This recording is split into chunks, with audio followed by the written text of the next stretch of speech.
And good morning, everyone. I'm your host, Joe Basha of PerfWeb, and I'm here today with Juan Navarette, my new best friend, because him and his beautiful wife, Mindy, have joined us here at HET. And today he told me, well, his wife actually told me that Juan loves doing these kinds of programs. So I invited him today. He was going to come just watch, but I said, no, just get a microphone and come up here and sit down and be a part of this and, you know, and critique whatever it is I'm about to say today. But it's going to be a really good program. We're going to start off with the physiology of CPB, or the anti-physiology of CPB, I think is what Juan had called it.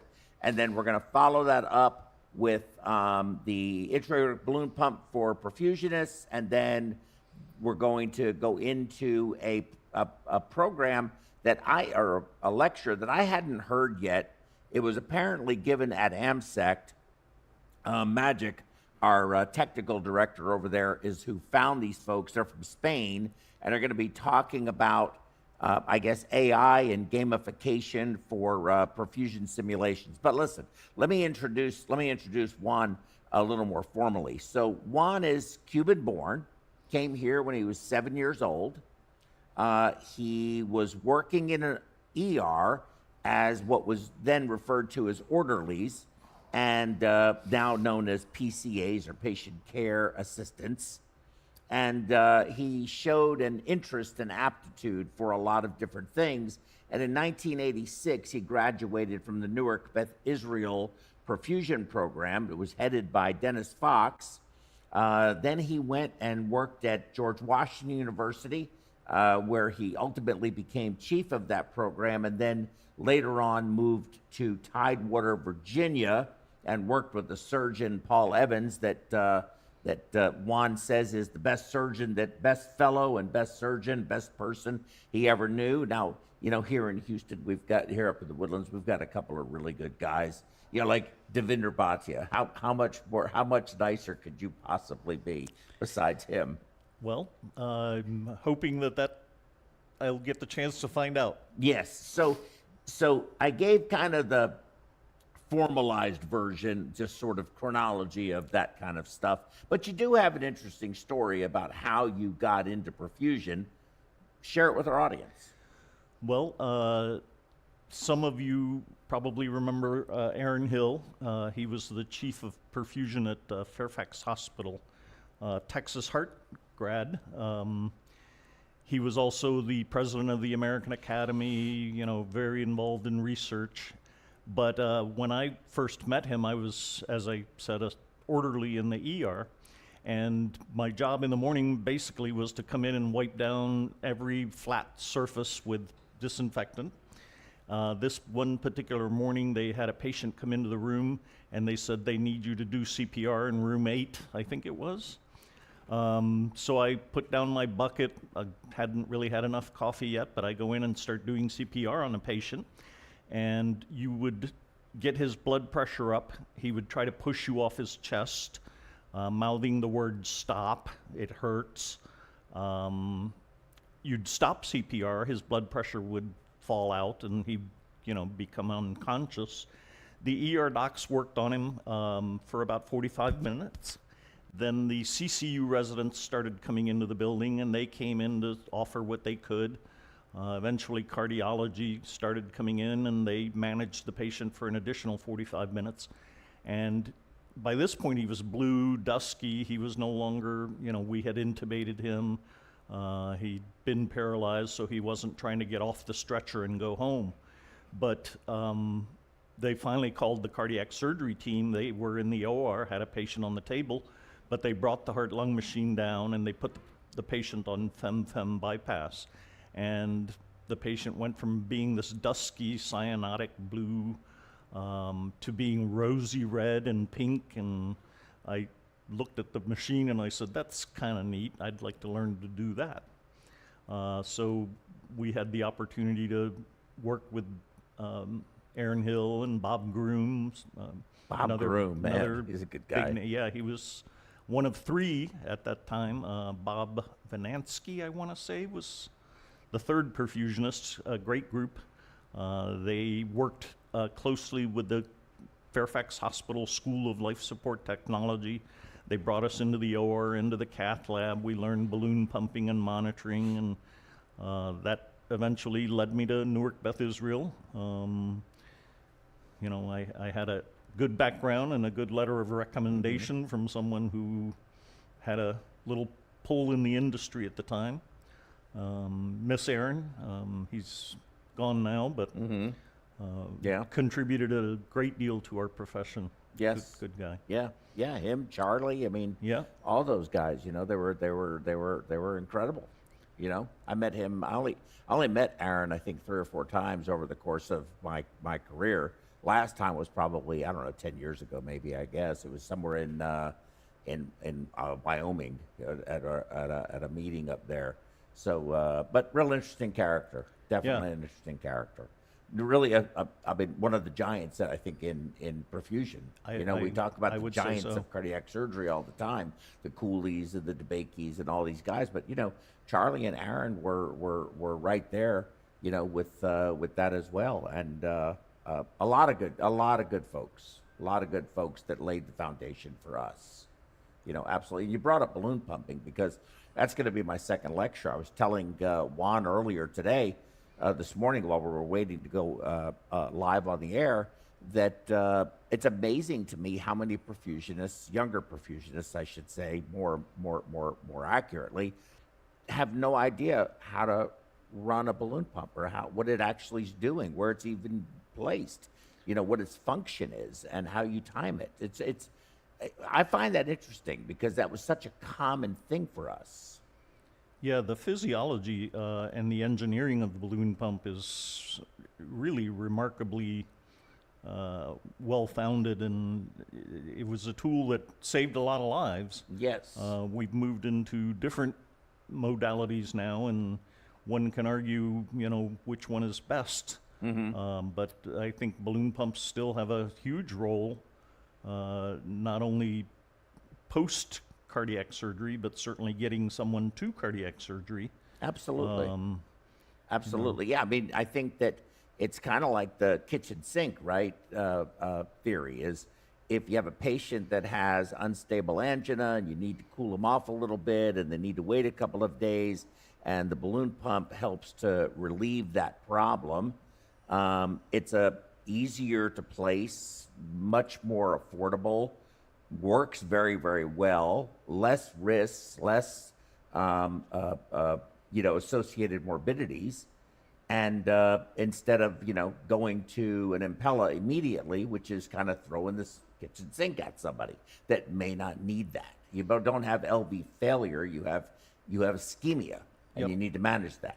Yeah, we would tune people up for a couple of days of instead of the Friday evening emergency, you could put in a balloon pump and stabilize them, get them so that they're not, urgent. And then on Monday morning, you would go ahead and operate and do a definitive revascularization. Yeah, absolutely. We'll go from emergent to an urgent, because if you're going to keep them, cool them off for the weekend, they downgrade a little bit, right? From this, we got to do it right now, to we can do it in a much more controlled way. Another thing that was happening in Virginia, and I don't know if this is a nationwide phenomenon, but if they put a patient on an Impella, that patient would no longer be on the cardiac transplant list.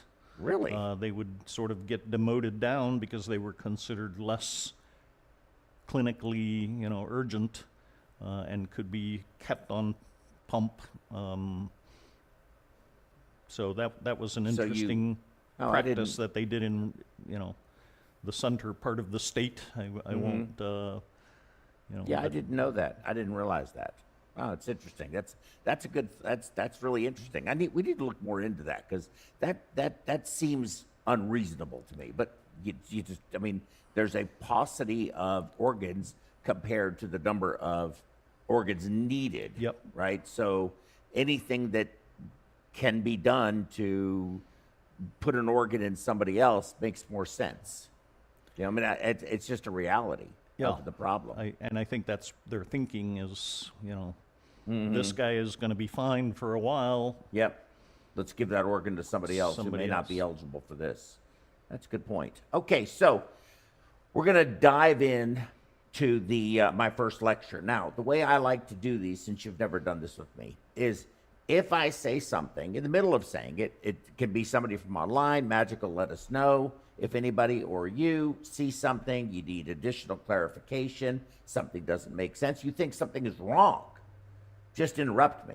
Okay, it's just kind of an informal, freewheeling kind of process. Okay. So make it enjoyable and make it more of a conversation than just a straight line lecture, which, you know, everybody out there that's watching is generally an experienced perfusionist, has some idea of what's going on.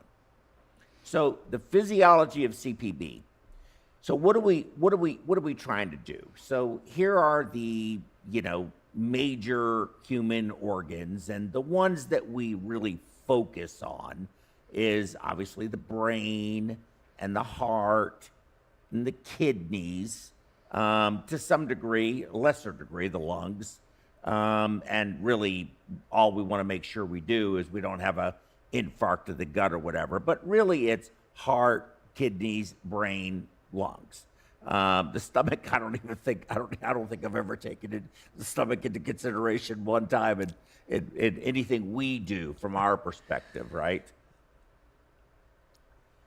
So what are some of the cardiac surgery risks and complications? And you'll find that these numbers are very wide. The range is big. And a lot of that has to do with it's not defining what kind of case. These are all comers. So it can be a simple single vessel CABG all the way up to a triple valve 5-vessel CABG with a Bental on top of it. So bleeding somewhere between 2 and 8%, infection 0.2 to 8%, stroke, and this is stroke being defined as a stroke, a permanent stroke, not one of those, you know, kind of ambiguous, you know, grandpa just isn't the same anymore.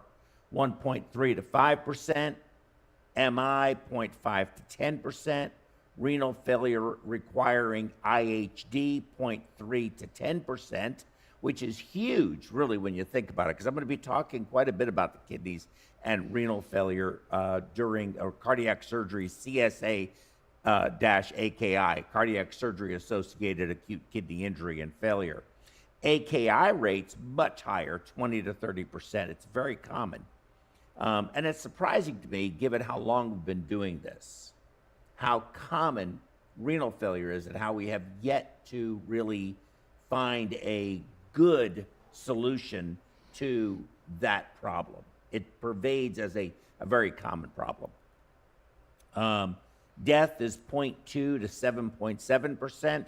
And then you have these other things, prolonged ventilation, prolonged ICU length of stay, and these are the definitions, greater than 12 hours, greater than 3 days, and prolonged stay in the hospital, which is greater than 10 days.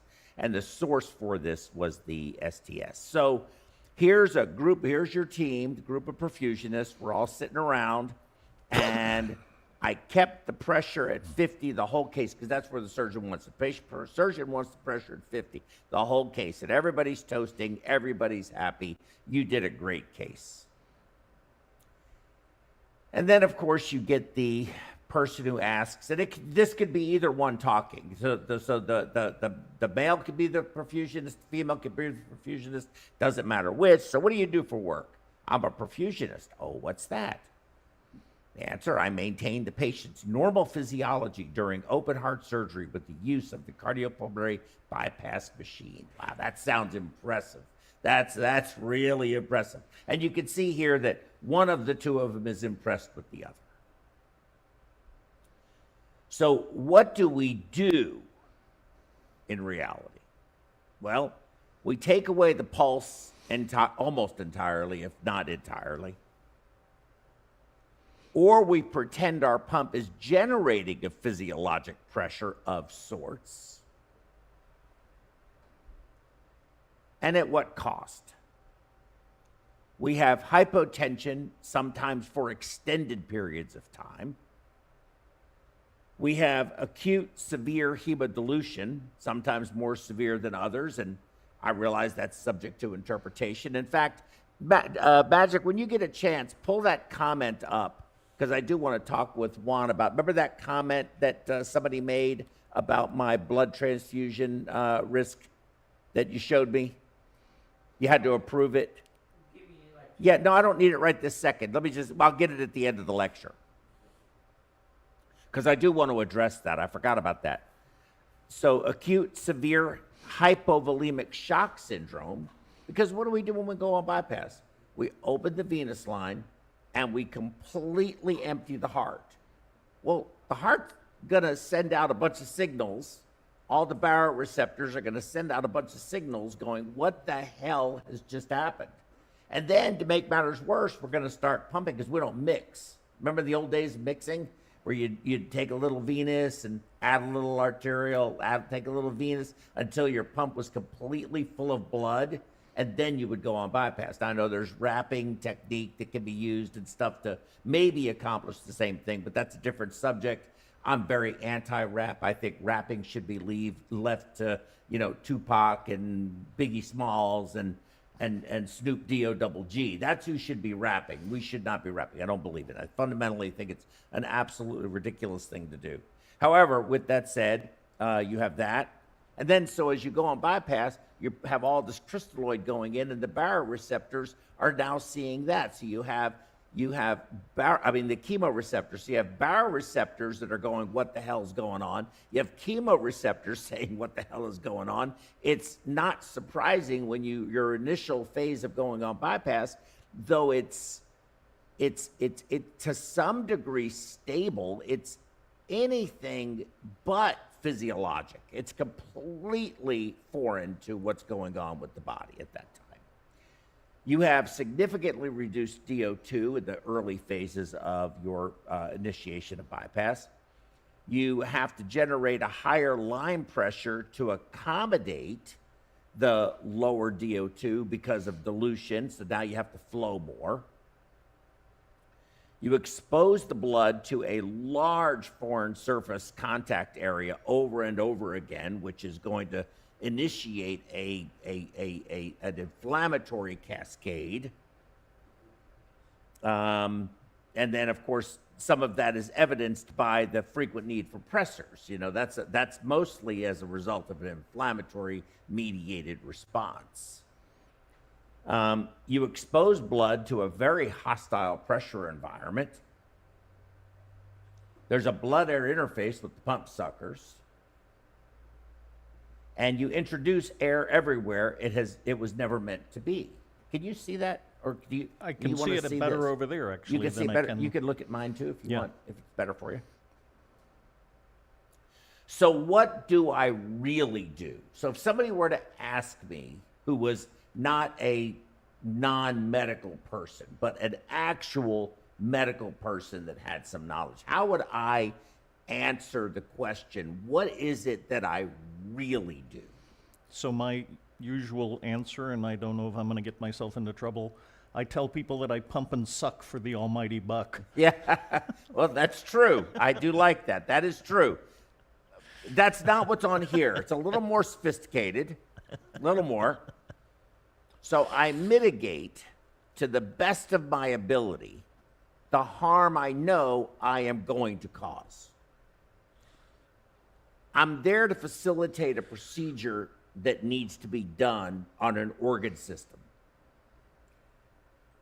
But in order to do that, I have to cause harm. To what degree that harm I cause depends on a whole variety of factors. And my job is to mitigate that to the best of my ability. That's my viewpoint on what it is perfusionists do. So I showed you this earlier. I just put it up there just to remind you so you could kind of just peruse it real quickly and have it in your head, because I'm going to reference this a lot as we move forward. So here's the STS annual reports, and I wanted to show you a couple of things on this. So if you look here, the total procedure count from 2010 to 2021, has kind of gone up a little bit and then gone down, but it's mostly been, I would say, stable. The isolated cabbage count, you see it went down a little bit, it kind of recovered some, and it too is, we had a low year this year, but it has stayed fairly stable over the past, 11 years of this report.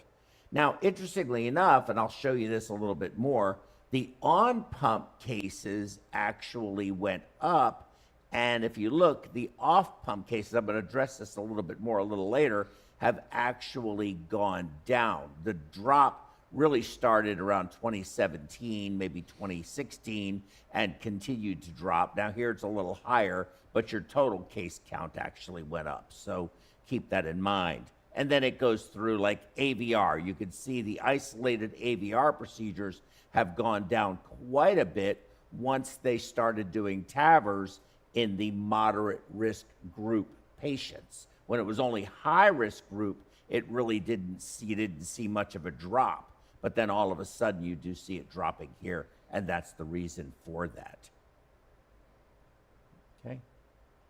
And here is that same, this is from the 2020 report, your STS mortality. So for isolated cabbage, again, these are not isolated cabbages with patients that have ejection fractions of 45 or 50%. These are all comers, and you have to always keep that in perspective when you look at these numbers. They're not drilled down to all the different subsets that you can get to. But 2.1% that's in hospital. If you didn't die in the OR, if you died in the OR, you were here, that was a 2.7% mortality. Of the major morbidities, permanent stroke, this is just isolated cabbage, 1.5, renal failure at 2.3%, and then these other metrics here. Now let's look at MVR or double valves in hospital mortality, 9%, 10% in the operative mortality, or the intraoperative mortality. Permanent stroke, 3.1%. Renal failure, 9%. So the highest one was actually over here, MVR plus cabbage at 10%. Interestingly enough, MVR repair is a little bit better on a lot of these things for the MVR repair and cabbage, but the MVR repair actually has really pretty good numbers. The in-hospital mortality is lower than that of isolated cabbage, and the operative mortality as well. I found that very interesting. So we're going to go through all the different things that we discussed from this slide here. I'm just going to go down in order, okay? So bleeding. Bleeding is either going to be mechanical or it's going to be coagulopathic. It's going to be medical bleeding. And the mechanical bleeding, we all know what that is. That's prolinemia. We can't fix that. We're not responsible for that. Though they could argue we are if we're not able to give them a dry enough field. But that could be for a variety of reasons that may not be our fault, but we're not solving the problem either. It's usually inflammatory stimulated. You could have liver dysfunction. It could be dilutional, excessive self-saver post-blood processing. And I'll explain why I say that. So over here in this box, if you had 1,000 mLs, 1,000 mLs in the pump with a hematocrit of 20%, the patient had 5,000 cc's, their blood volume, also 20%. Your total red cell volume is 1,200. If we were to reduce with ultrafiltration the volume in the leftover pump circuit down to 240, you would have a post-hemofilter red cell volume of 240 cc's. And if you do the math on this, which I did, and you transfuse that via the pump, your new hematocrit would be 23%. That's a very big change. And if it makes that big a change on the smallest volume of the solid material in blood, Imagine how many plasma proteins and platelets you are throwing away when you process all of that blood in the cell saver. So I'm a very big proponent of coming off bypass with the least amount of volume in the reservoir I need to safely manage the termination of the weaning process, get off of bypass, and whatever volume I have left in the reservoir, I hemoconcentrate it down to the lowest level I can so I'm not entraining air, and then I flush and pump all of the blood back into the patient. At that point, if the patient is still not tanked, I've given you some room because you got a good hemoglobin. You could give some albumin or you could give some more volume if you need to. But most of the time, this process in our practice, and every practice is different. You can't say what works here works there because some places have very restrictive fluid administration by anesthesia. We don't. We have very liberal. And so you have to look at your total practice. Does your surgeon suck out the left chest full of diluted material and fill your reservoir up with this colored Kool-Aid or not even Kool-Aid, vitamin water? And now all of a sudden your hematocrit falls. What do you do with that volume? Just come off bypass and pump it to the cell saver? Yeah, sure, you can give them a good crit, but you're taking away the value of hemoconcentration. What's your thoughts on that? So, the best hemoconcentrator, of course, is the patient. If you can put we would often drop the legs, put that residual pump volume into the patient. The pump still remains primed with a crystalloid blood, but mostly crystalloid. Then decannulate, then slowly work the legs back towards level. Sure. If your patient is making good urine, that's probably the best way to preserve all of the, blood components. Well, of course, that's one of the biggest challenges is urine output on cardiopulmonary bypass. And there's a whole lot of reasons why we don't have it. Okay, perfect. Thank you. So infection, well, that's a problem that happens with a variety of things. We're not talking deep sternal wound infections. That's a totally different animal, but we can certainly help with that, with helping to maintain the sugars normal and stuff. But if they get an inoculation of something in their sternum and they get a deep sternal wound infection, that's a different issue. But basically, just regular infections. As long as we're careful, we clean our connectors. When we're drawing up drugs, you use an alcohol wipe, drawing lab samples, trying not to contaminate your ports, managing the blood sugar, and avoid microvascular flow derangements as a result of these hyperglycemic issues. So that's why we control these sugars. Have you seen where the anesthesia folks are now giving them like a big bottle of Gatorade to drink pre-surgery? No. For post-operative nausea and vomiting, and so we're very concerned about managing our sugars intraoperatively, but one of the newer protocols in anesthesia is actually giving them a big bump of a glucose solution prior to surgery. Really? We were doing that in Virginia, and it's in the anesthesia literature, and I was always a little unsure about, what the right hand is doing versus what the left hand is doing, but. Well, we do live in silos. Yes. And that's something I think is also an issue, which I don't address in this lecture, but it's a very good point to bring up, is that we do operate in silos. And the concept of the heart care team is really, it's cliche. It's a great phrase, but is it really in practice? At some places, yes. And I will tell you that I know some places like that. We had a young lady here, I can't remember her name now, and she gave a lecture. She was an anti-rapper as well. And she gave a lecture and just did an incredible job on it. But she talked about their team cohesion and how they all work together towards these goals and how they meet about them, they discuss them, there's a plan, and their outcomes are remarkable. I mean, they really are. And I think that the idea is a great idea, but it's really not in practice many places. Most places, we all kind of do our own thing. We're like the Sesame Street kids, all of us. Stroke. So there's stroke versus stroke. So this is atheroma and plaque in the aorta. There could be air and GME.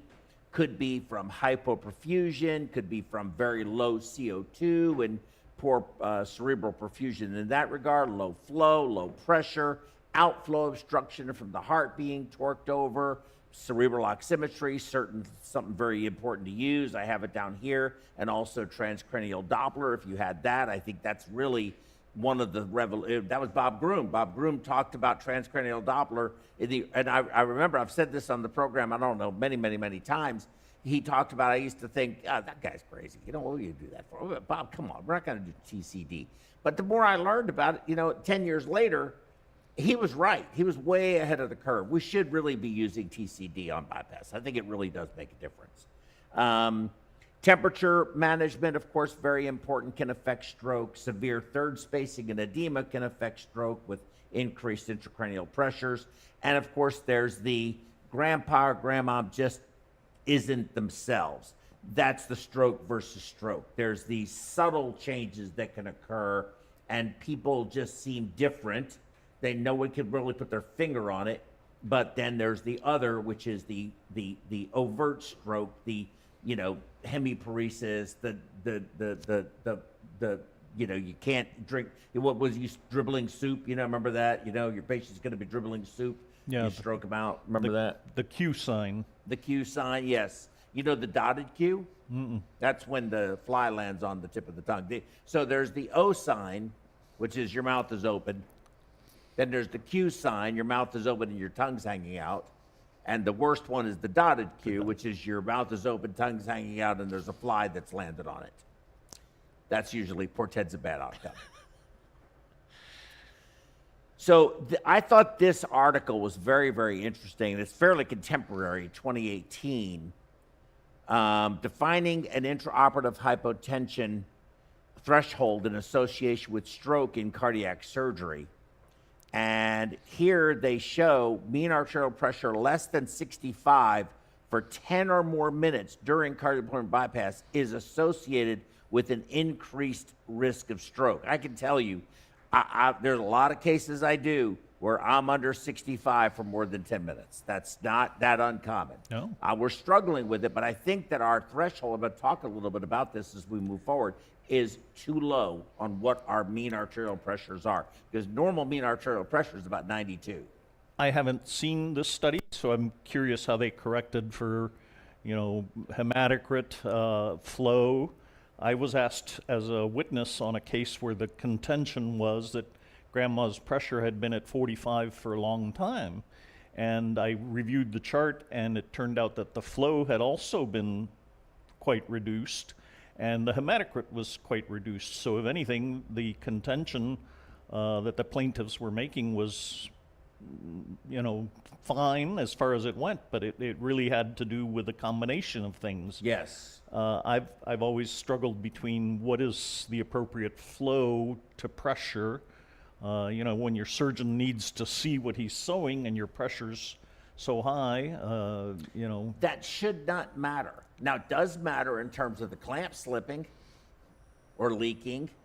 Other reasons why it matters. non-coronary blood flow can be... That's flow. That's not necessarily pressure. We can talk about that. And that's a good point. But I'm telling you, even the kidneys do not like hypotension at all. And so we accept it, but we'll go back to the beginning, which is, what do we do? We're talking about goal-directed perfusion. We're talking about maintaining normal physiology in a very abnormal environment and mitigating, ultimately, in my view, my statement is mitigating the harm I know I'm going to cause. And that, running a pressure of 45, notwithstanding flow, is on its own merits, deleterious to both the brain and the kidneys. We'll dive deeper into it. Perioperative MI, I mean, there's really not a whole lot we can be responsible for on that, although you helped me the other day to keep from me having a problem. You have emboli from doing the, arteriotomy when they're doing the anastomoses. Anything can happen. Trash gets down there or air. It could be a poor anastomosis. We can't really control that unless they can't see. Poor myocardial protection.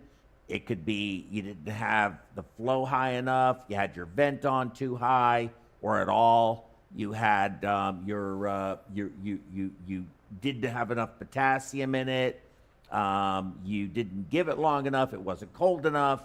If you give cold, because we used to give warm bleach too. I mean, there's a myriad of reasons why that could be an issue. But, how high should the root pressure be? How much disease do they have? Do they have AI? Are you losing some of the volume down there? Should we be using retrograde? Do we need to make sure we go down all the vein grafts to get past wherever the blockages are? There's so many questions. And then the Pulsatile versus Delnito. Delnito was not made for adult cardiac surgery, but we do it for coronaries all the time. And that's not what its intended use was.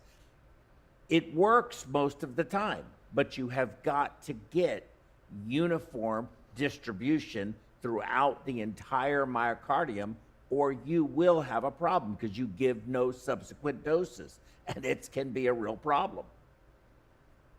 Now, if the heart's quiet, is that really the appropriate surrogate, the only surrogate, that it all got in?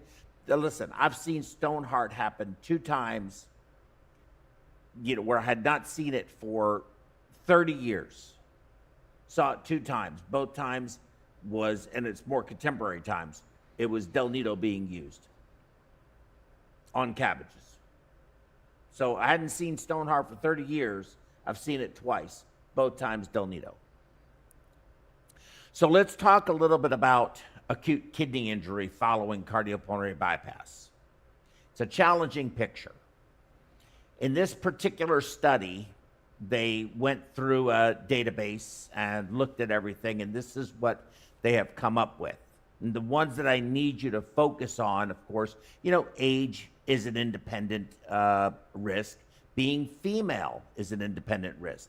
Smokers, LV ejection fraction of less than 35%,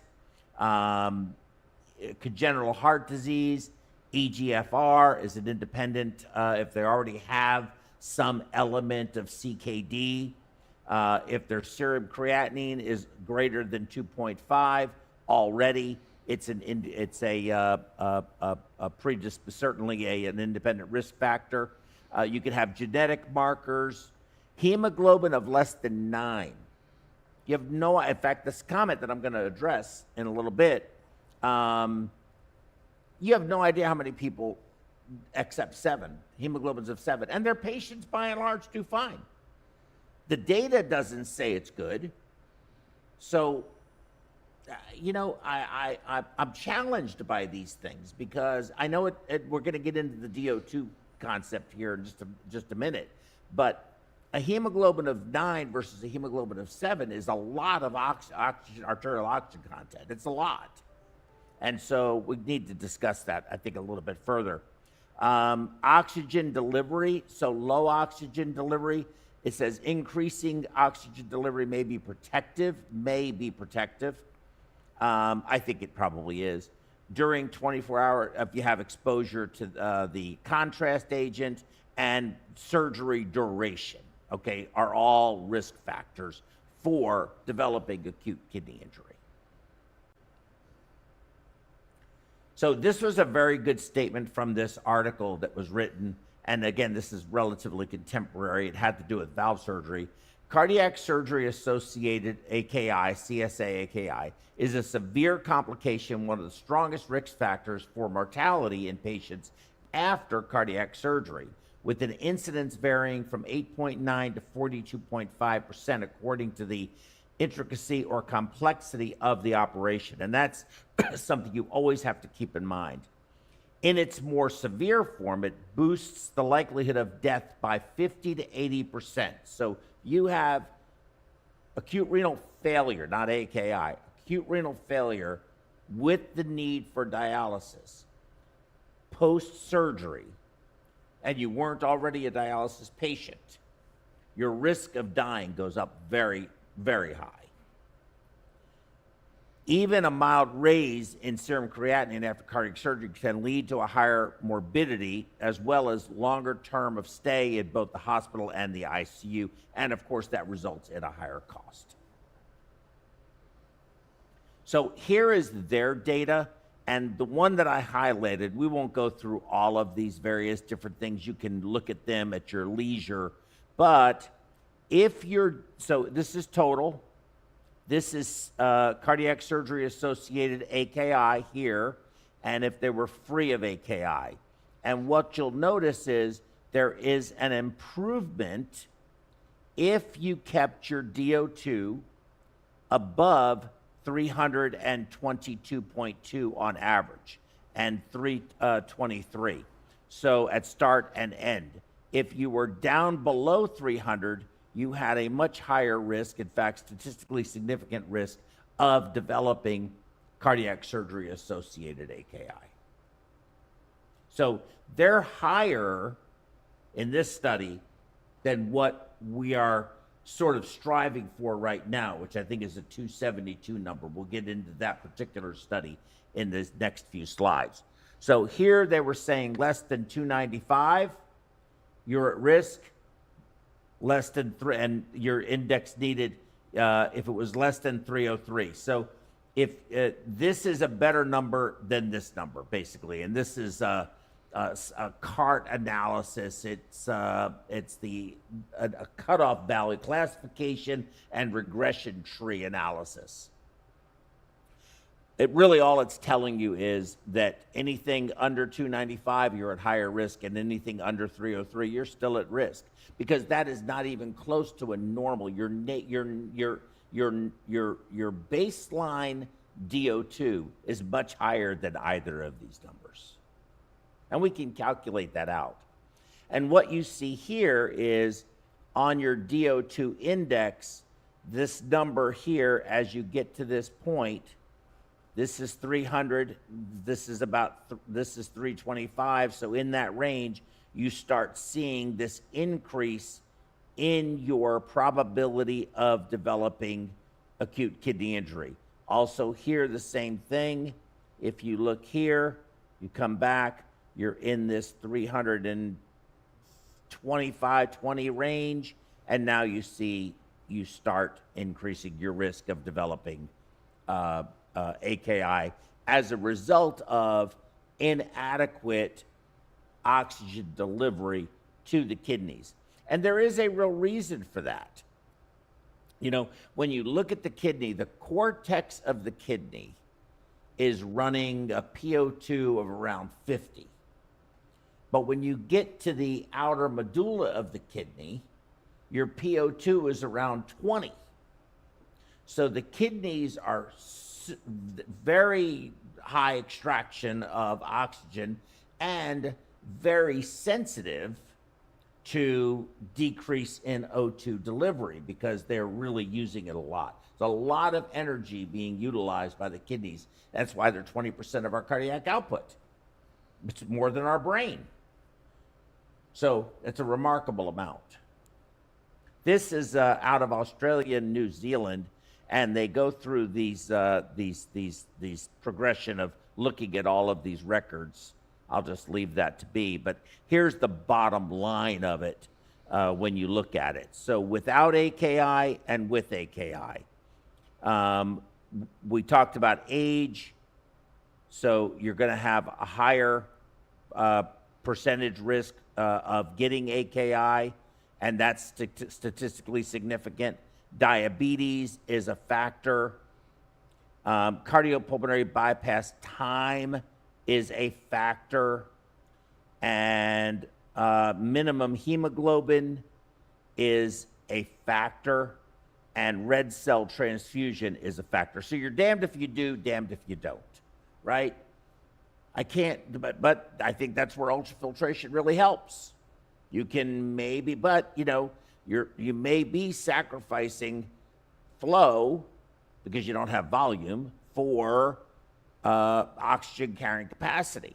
And it's a it's a very delicate balance. And I don't know that we have a really firm grasp on this.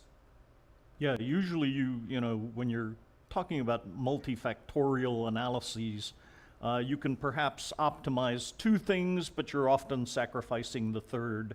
Flow, pressure, oxygen carrying capacity. You know, it's one thing to, I was lucky enough to work at the Veterans Hospital where every patient was a big, robust guy that brought a lot of volume into the OR with him. When you're working in a community that has little old, frail folks, it's often a real challenge to keep their carrying capacity at a level that's where you would like it to be. Absolutely. And then they tell you, you know, well, if you give blood, the patients do worse. Yes. But the patients who need the blood are going to be the ones that are going to do worse anyway. This is true. So, you know, is it the blood, or if you don't give the blood? I mean, yes, it is very, very challenging. There's no question about it. So here we see this graph here and this graph here on all AKI risk and AKI injury. And the circles, the blue circles, are sensitivity, and specificity are the red squares. And you see somewhere in this area here, 270, this is where the 270 comes from. You have you lessen the risk of cardiac surgery associated, cardiopulmonary bypass associated acute kidney injury. Excuse me 1 second. Hey, Magic. Can you do me a favor, please? I need you over here. Can you cut my mic?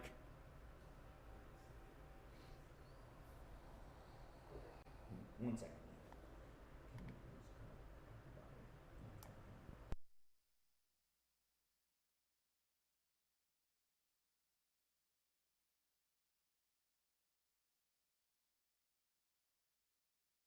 Okay, thank you. Thank you, David. Okay, so here you see less than 270, you had a higher risk than if you were equal or greater than 270 for risk, and then on the injury as well. Less than 270 is higher than the equal to or greater than 270. Now, maybe it's because we're not pulsing the patient. Maybe that's the reason. Answered? Thank you. Maybe that's the reason. So this is a very interesting study on flow, pulsatile flow. And these folks actually started their study with a new device that generated a truly, what they believed, physiologic pulse. And their goal was for them to sell this device, right? So they had a vested interest in their project actually working. So group one is physiological pulsatile flow with the new Pulsatile ECC extracorporeal circulation pump system. Group two, conventional pulsatile flow by roller pump. And group three is non-pulsatile flow, also using a roller pump. So what you see here is the before. This is the pig, right? It was pigs, right? I believe it was pigs. Yes, domestic pigs. So here you see their regular physiologic pulse. Group one is what they saw as a pulse that mimicked the physiologic pulse. Group two is, remember, the pulsatile pump, pulsatility with the roller pump, going fast, slowing, or stopping fast, so forth. And then this is just continuous flow on the roller pump itself. And when you look at the pulse pressures, the before and on ECC with this pump, this new pump that they were developing. You can see they have good pulse pressure, group 1 here. That's their thing. Pulse group 2, really not much of a pulse pressure, and group 3, literally none. Over here, you have peak aortic flow, and you see that the peak aortic flow in group 1, using the baseline is the black, and the gray is on ECC. Group 1 is with their pump, and you can see that it's matching. Group B, it's not matching, and group C, it's essentially the same as group 2, right? And then over here, you have the DPTT, so the diastolic pressure, diastolic time. It's actually better than baseline in group 1, and in group 2, it's literally non-existent. Here you have pulsatility index. Again, their pump is very close to baseline. The roller pump pulsatility, not.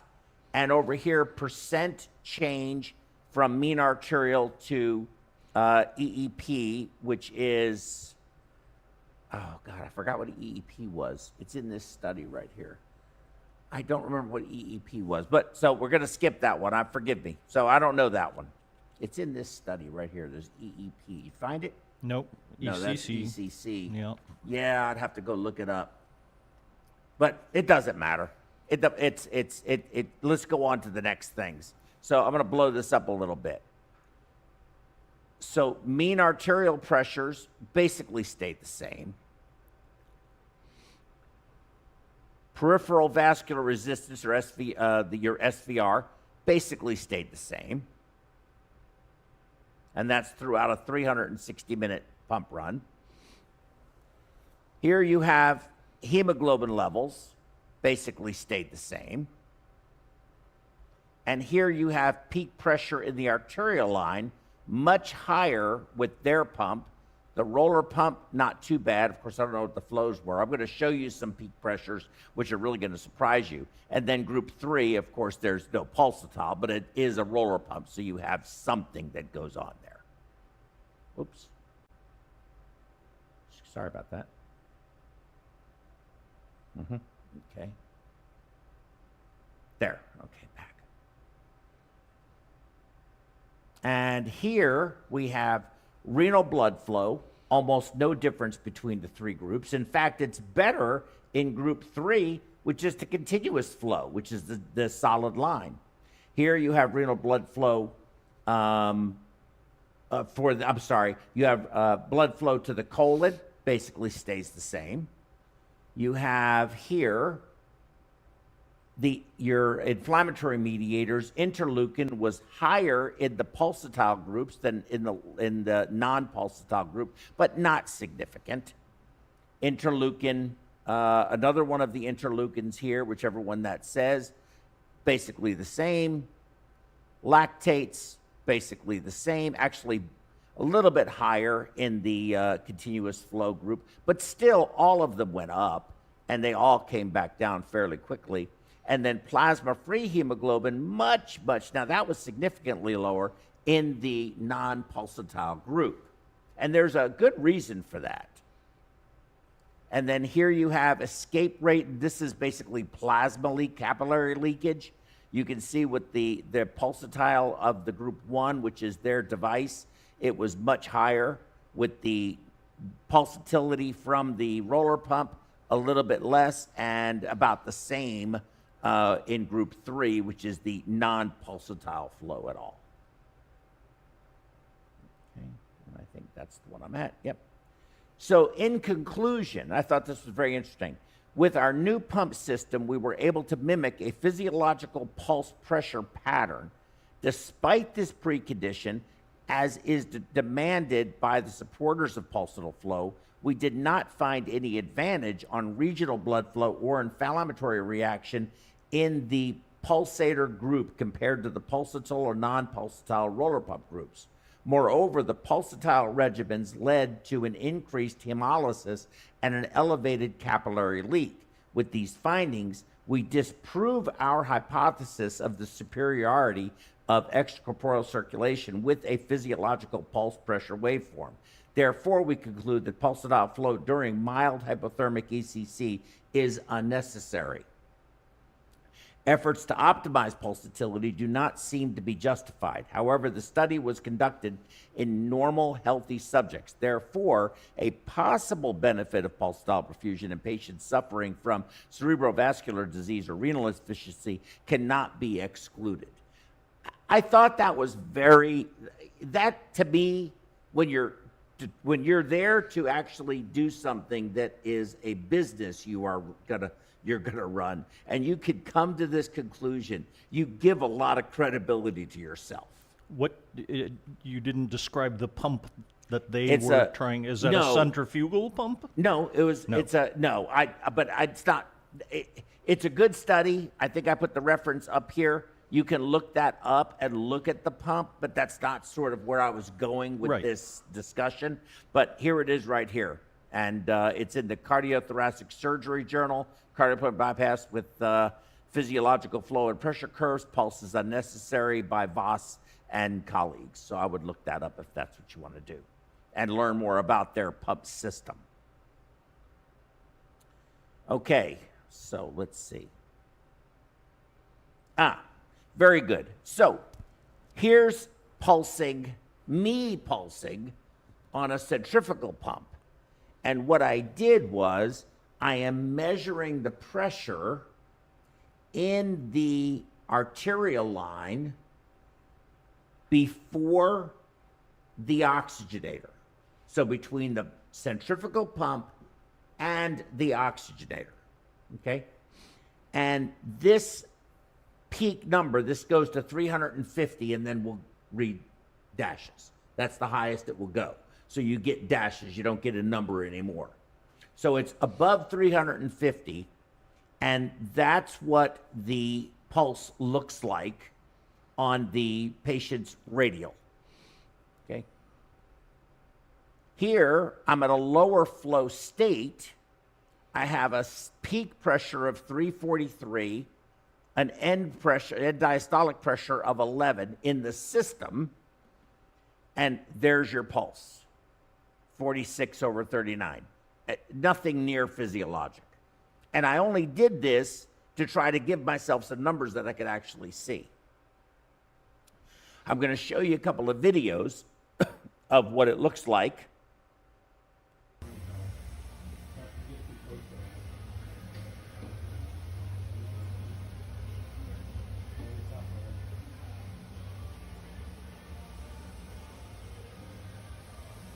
And then show you up on the monitor, all of this going on to give you this. And you saw the oxygenator. Look at that again. See it right there?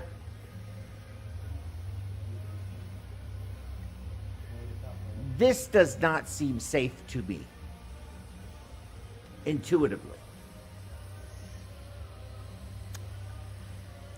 Yeah, I don't know that anyone has ever definitively closed this question because there's often, in the time that I was coming up, centrifugal pumps weren't really good at pulsing. Mm-hmm. They've gotten much better over the years. So the first study where they were comparing a roller pump was the reason I was questioning what type of pump they were using. I don't know that I've seen a real benefit in, close to normothermic perfusion for pulsatility that I could definitely point to and say this is superior. Some patients seem to respond to it, some don't. And I really don't have an argument against it as long as your volume is such that you can provide it. So in my view, this is enough. 337/26 to give me a pulse pressure of 65/49, which is 16 millimeters of mercury, which has no physiologic benefit whatsoever. So what's my risk to benefit ratio? And just looking at that, that's enough intuitively to tell me I don't want to keep doing that. I don't want this 80 times a minute, 343, or over 400 is really what this is going to be for this. I don't want that. I don't think that's good. I thought that 80 times a minute. the plasma-free hemoglobin slide was informative of why you might make that argument, or Absolutely, and yeah. that's nephrotoxic. Yes. So we're trying to perfuse the kidneys to do what? Okay, so, and that's another issue. We talked about that earlier, is what mean pressure do we really need? We are too hypotensive for too long for both the brain and the kidneys. The kidneys are very sensitive to hypotension and hypoxia because, as I told you, your outer medulla has a PO2 of 20. It can't afford to lose any blood flow. And if you have hypotension, you will divert around your kidneys. You will shunt away. And that is going to be very deleterious to your kidneys. Yeah, I always tell my students that I have the saddest job in the hospital because my job satisfaction comes from urine. That's very true. It's not how much you pay me, it's how much the patient's peeing. That's that right. Makes me happy. Isn't that the truth? Well, you know what I always say whenever we put somebody on ECMO in the ICU and they were in serious trouble, if they start to pee, we're going to be home free. It tells you so much about what's going to happen with this patient. It really does. It really does. From a how they're really doing, the urine, the kidneys play such a major role, and our renal failure rates are still remarkably high given how long we've been doing this, and they have really remained high for decades. We've made some change, but over the past 20 years, renal failure rates haven't changed very much at all. You just saw that one I had up there from 2010. It is not changed in a long time. And we're just now saying, well, maybe it's DO2. Well, okay, it's DO2, but you can flow 5 liters with a hemoglobin of 7 and not achieve this magical 270. So if you don't have the volume, now I'm going to need to add blood, and you can't overflow your venous return because then the heart's not empty and they can't see. So I think, I get the whole thing that blood is a tissue transplant and we should try to avoid it to the best of our ability. But if you need it, you need it. Which is the lesser of two evils is what it really comes down to. And hypoperfusion is bad. Yes. Loss of viscosity because of excess hemodilution and loss of the oncotic force of your red blood cells is bad. And so what do? We're in a catch-22. Damned if you do, damned if you don't. That's what it really comes down to. So if you look at your LV, your aortic, your LV outflow tract here, and your aortic root, it's going to be between 2 and 3 centimeters, in that range. The cannula is only about 7 millimeters. The distance from here to here is not very far, measured in really millimeters, maybe a centimeter or 2, maybe. And our tubing from the centrifugal pump to the patient is 10 feet of 3/8 inch tubing that is rigid by and large. It's not truly rigid. It's not rock solid pipe, but it's pretty stiff. It can compress. It's not going to expand very much. So you don't have that surplus hemodynamic energy that you do in a blood vessel, like an aorta, a large vessel that expands and contracts and all of that. How do you expect to generate a pulse? How do you expect to do anything good by trying to flow at 8 liters and then down to 1, 8 liters and down to 1, all in just a short bursts of time to create a pulse that is, in my view, meaningless. I put pulsatile perfusion and wrap in the exact same category. They should never be done, period. Unless you want to transect the aorta and hook a pump directly to it so that the distance is short and there's no size mismatch. To really get a physiologic pulse, you can do that if you want to do it. I don't think that's a good idea either. But in lieu of that, just have good mean arterial pressure, good flow, good DO2, good hematocrit, all of these things that we need to do. But people get into these pigeonholes of, we've never given blood. I mean, how do you have a cardiac surgery program and never give blood? I don't believe that. I hear all these stories. You're being uber selective. You're not dealing with the same patient population. And I think that's another thing with all of these talks that I hear and go to and conferences where everybody espouses these incredible capabilities of never giving blood. It's just not true. This isn't true. Okay. Here I show this, the size of the aorta. That's the whole reason that's there, and the blood coming out, but the mismatch in size. And this section here is really rigid. That's pretty rigid because it's got to go in. The ones that are soft, I've seen them have a lot of problems with those. They come out easier. But Stevie Nicks, no, I'm Taylor Swift. Again, just because you call it pulsatile flow doesn't mean it's really pulsatile flow. So that leads us to cardiopulmonary bypass and inflammation. That's the hidden enemy. So we've figured it all out now. We're finally got to inflammation. It's not pulsatile flow. It's not mean arterial pressure. It's not DO2I. It's inflammation.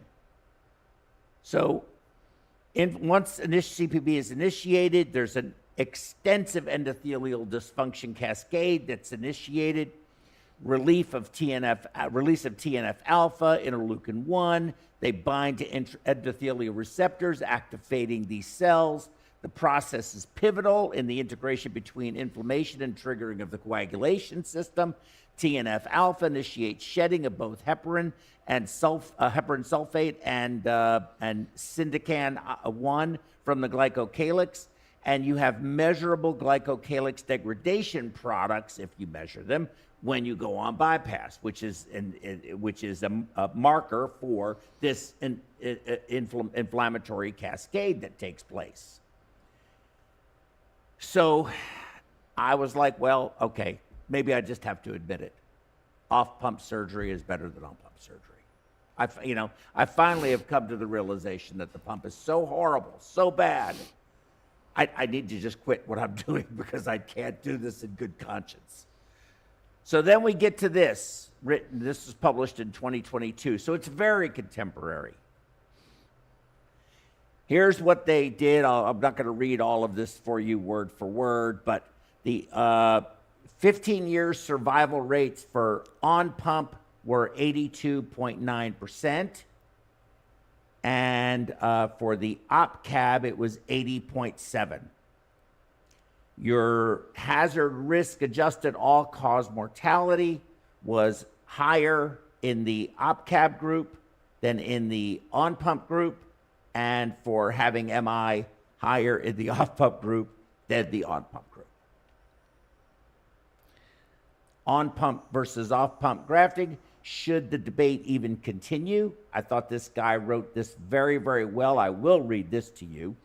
But they looked at 15,000 patients on a bypass, 6,950 off, doing op-cab, VA system, 3 large multi-center randomized trials, more than 75 single-center trials. Incomplete revascularization was the #1 big problem. And there were no significant differences between stroke, MI, and renal failure requiring dialysis. In summary, in their case, small study to the complex and heterogeneous body of evidence, the op-cab versus cabbage outcomes arena in 2018, it did appear that on-pump CABG is still the gold standard. As these other folks eloquently articulate, the time for debate may be over. It is time to move on to address the issues in a more patient-centered fashion as to which patient may benefit from either approach. There are times it is appropriate. Porcelain aorta, perfect example of that. Undoubtedly, there will be high-risk patients who will benefit from a no-touch aortic technique to minimize embolic stroke risk, as will patients who seek to avoid sternotomy for pulmonary or cosmetic reasons. That would be the robotic takedown of the memory, single vessel, keyhole incision, no sternotomy. I get it. That seems like a reasonable operation to me, too. The growing popularity of robotic and minimally invasive surgeries and hybrid CABG PCI procedures attests to growing of the fact that there is more than one way to surgically revascularize the ischemic myocardium, and that in the final analysis, surgical decision-making has to revolve around the best technique for the individual patient. I thought this guy made tremendous sense. Yes, obviously patient selection is probably the key to everything that we do. Everything. But we have to remember the 30, 40 years, decades, that this operation has been performed. And of course, we're always trying to innovate, trying to try new techniques. But we have really, I've had my aortic valve replaced, and while I was in there, they did coronary bypass, so I'm not just a perfusionist, I was a patient, and I opted for the technique that has been developed over 30, 40 years' time, good visualization, nice big open spaces to work in. No TAV or hybrid CABG. I went on pump. And, I was a little loopy for a while, but my wife will tell you that that wasn't that big a difference. She couldn't really tell that I had the post-pump syndrome that we get blamed for all the time. Yes. There are new techniques, and it's great to try op-CABs. I think it was a valid attempt, and for certain patients, it's still the right choice. But when it came my time, I wanted it done the way that we've spent. We're talking about inflammation now. We used to talk about patients that went feet first out of the OR versus, Sure. I agree with you 100%. I agree with everything that you said, except I disagree with the part about op-CAB being good. And I'll tell you why I say that. I think it is in very selected cases. Exactly. Very selective cases. So let me just impart this to you. In 2010, 19% of the cases were done off pump. This was kind of the beginning of the 2010. Okay. Off pump craze. Ultimately, it made its way up to about 28%. Today, it's actually less than 11%. This is 2021. It's actually now at 8% was the last data that I got. An operation is tried and true when it continues to grow, eventually maybe plateaus just because of patient availability or need. But when it drops that much over time, there's a reason for that. You're there. The reason I disagree with you, I agree with everything else that you said, but I disagree with the part about the off pump. You're there to get the best anastomosis you could get.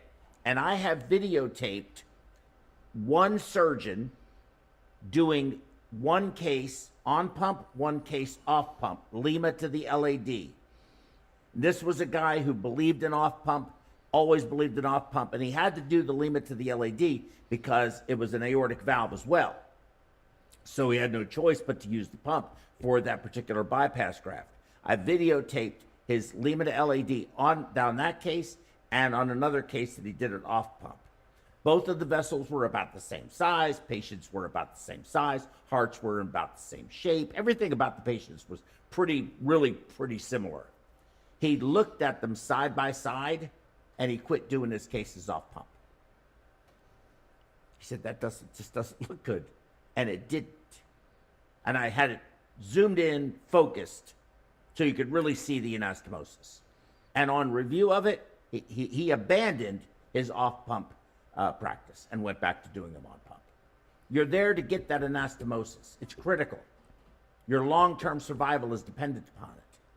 You want it done in the environment that is most conducive to that. And that's a still, quiet, dry, protected field, in my view. Yeah, I agree. So, full circle. After all of that, I don't know what the heck is going on, but I kept the pressure at 50 the whole case. Okay, that's the end of that one. Any questions? Anybody want to call in? Any questions from you? Because I could just jump right in and just do the balloon pump and just get it. Oh, yeah. Put that comment up. Can you do that? Okay. So I did a lecture. Okay, here's the comment. And we posted this comment, by the way. I don't always get good comments. Hard to believe. But I don't always. Because, you know, a lot of people suggest that I'm too wishy-washy. I don't have strong feelings one way or the other. Like I could just go with the flow, whatever. Did you notice that about me? I had not noticed that about you. No, you hadn't yet? Okay, good. So in this particular thing, the commentators, that would be me, clearly had a bias towards giving blood and disregarded a large number of studies showing that transfusions lead to worse outcomes. Although their practical knowledge and experience is important, it seems foolish to disregard new emerging, I'm assuming, was there more to that, or just ... Mm-hmm. And this was Kenneth. I don't know if there's more to it. New emerging Data, okay, new emerging data. And Kenneth, you know, I mean, you're right. I mean, I think that you should not. So if I led you to believe that I think we should just give blood willy-nilly without serious contemplation, I mean, clearly not. I mean, I didn't mean to suggest that. But I don't have a bias towards giving blood. I have a bias towards allowing for too severe of an anemia. And although you are correct, the data says that outcomes are worse when you transfuse. That's true, fundamentally. The data also says your lowest hematocrit is an independent indicator for morbidity and mortality. So it's not, I am much more comfortable treating a patient's low hematocrit unless I have the volume to ultrafiltrate, but ultrafiltrate first. But in lieu of not having the volume, the excess volume to do that, I'm much more comfortable transfusing that patient than allowing that patient to be anemic with a low, not just DO2, but CaO2, low arterial oxygen content. Now, with that said, I'll clarify this for our audience, if you're 26 years old, you're in there for an isolated mitral valve, something goes sideways, whatever, or you're female and you have had menorrhea and you're anemic for whatever reason, you're small, and your hematocrit falls to 18, 19, I'm probably not going to be all that worried about it because you're young and you are going to be able to overcome this. If you're 75-year-old grandmom who has some underlying renal dysfunction just because of age, I'm going to be much more worried, and to allow that hematocrit to ever go below 24, I'd really rather keep it at 28, much less 18. I would be horrified at that. And I'm basing this on my, not just data, because the data's there. The data, you can choose whichever data set you want, whichever papers you want to bring to the table. In fact, I would welcome you. Let's have this debate.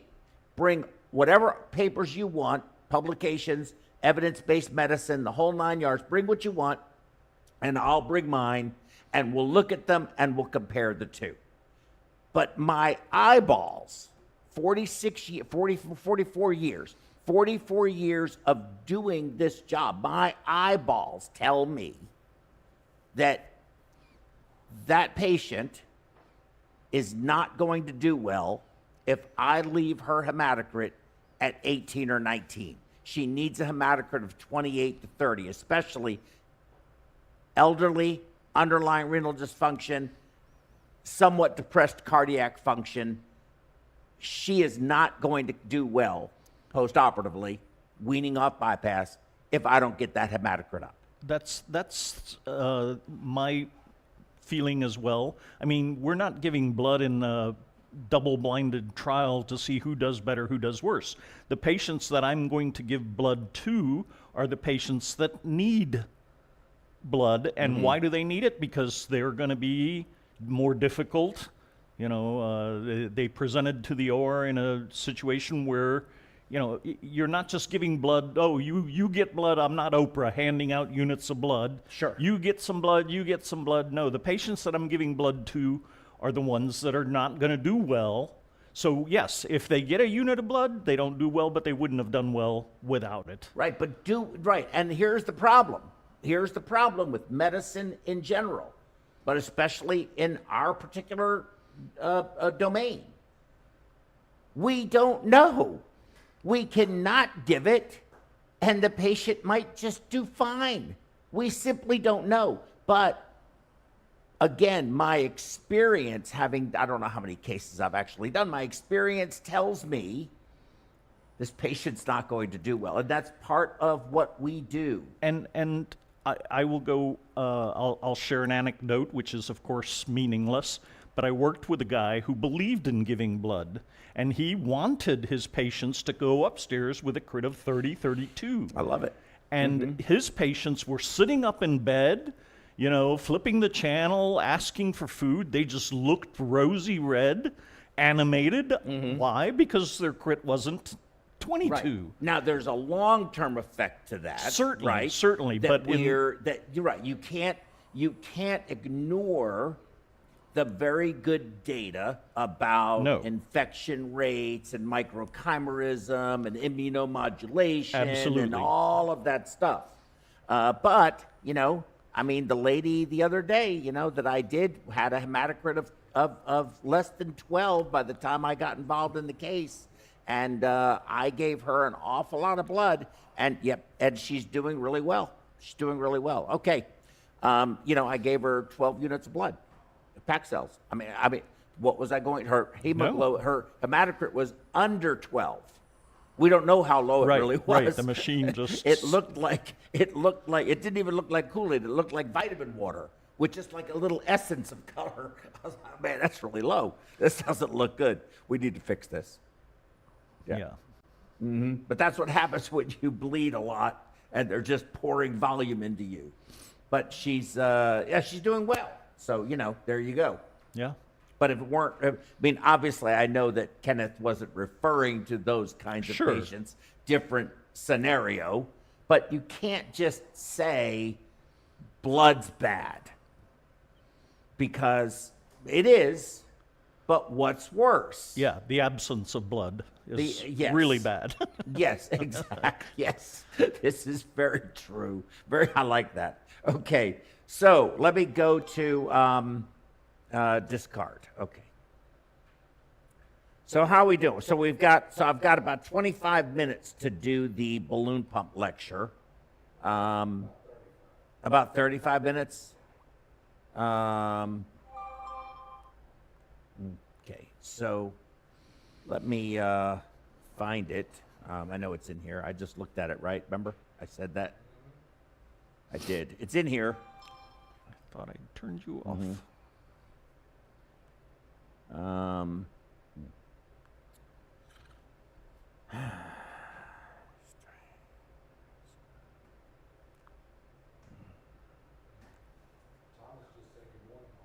oh, tell him I said hi. Ask him how he's doing. I can't. Say something, Magic. Help me out. Okay, hold on. Let me find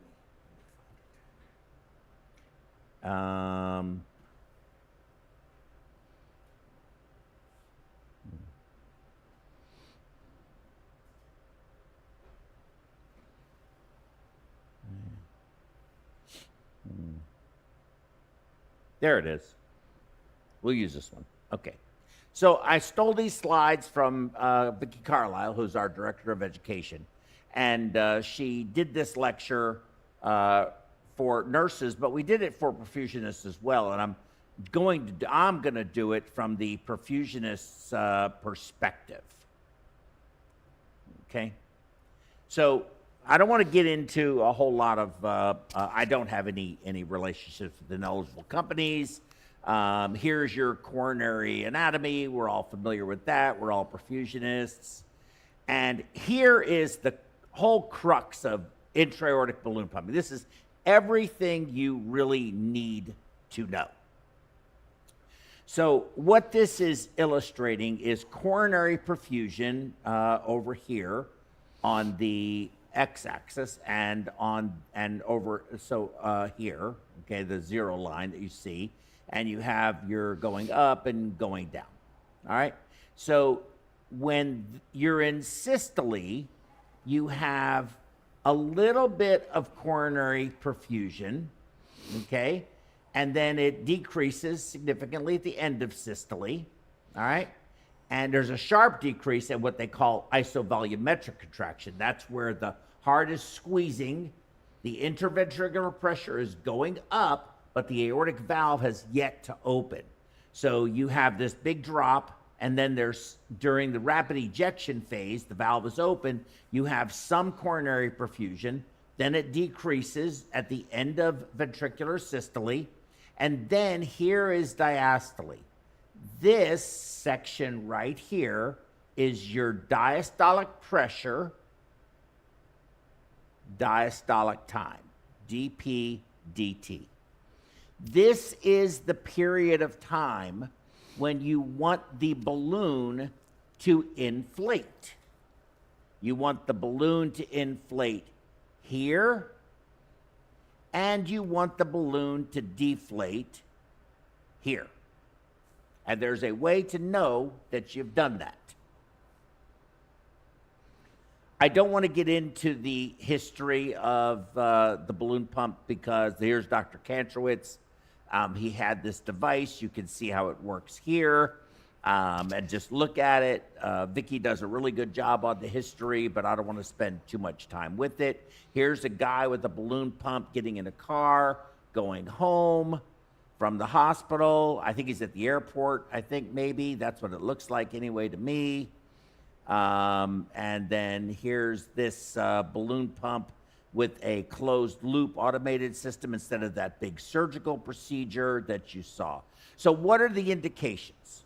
So the indications are acute CHF exacerbation with hypotension, high-risk PCI, MI with decrease in left ventricular function leading to hypotension, MI with mechanical complications causing cardiogenic shock, low cardiac output state after CABG, failure to wean from bypass after CABG or valve, as a bridge to definitive treatment, cardiomyopathy, myocarditis, severe cardiac contusion, and LV venting during ECMO, though I don't think you get a very good LV vent.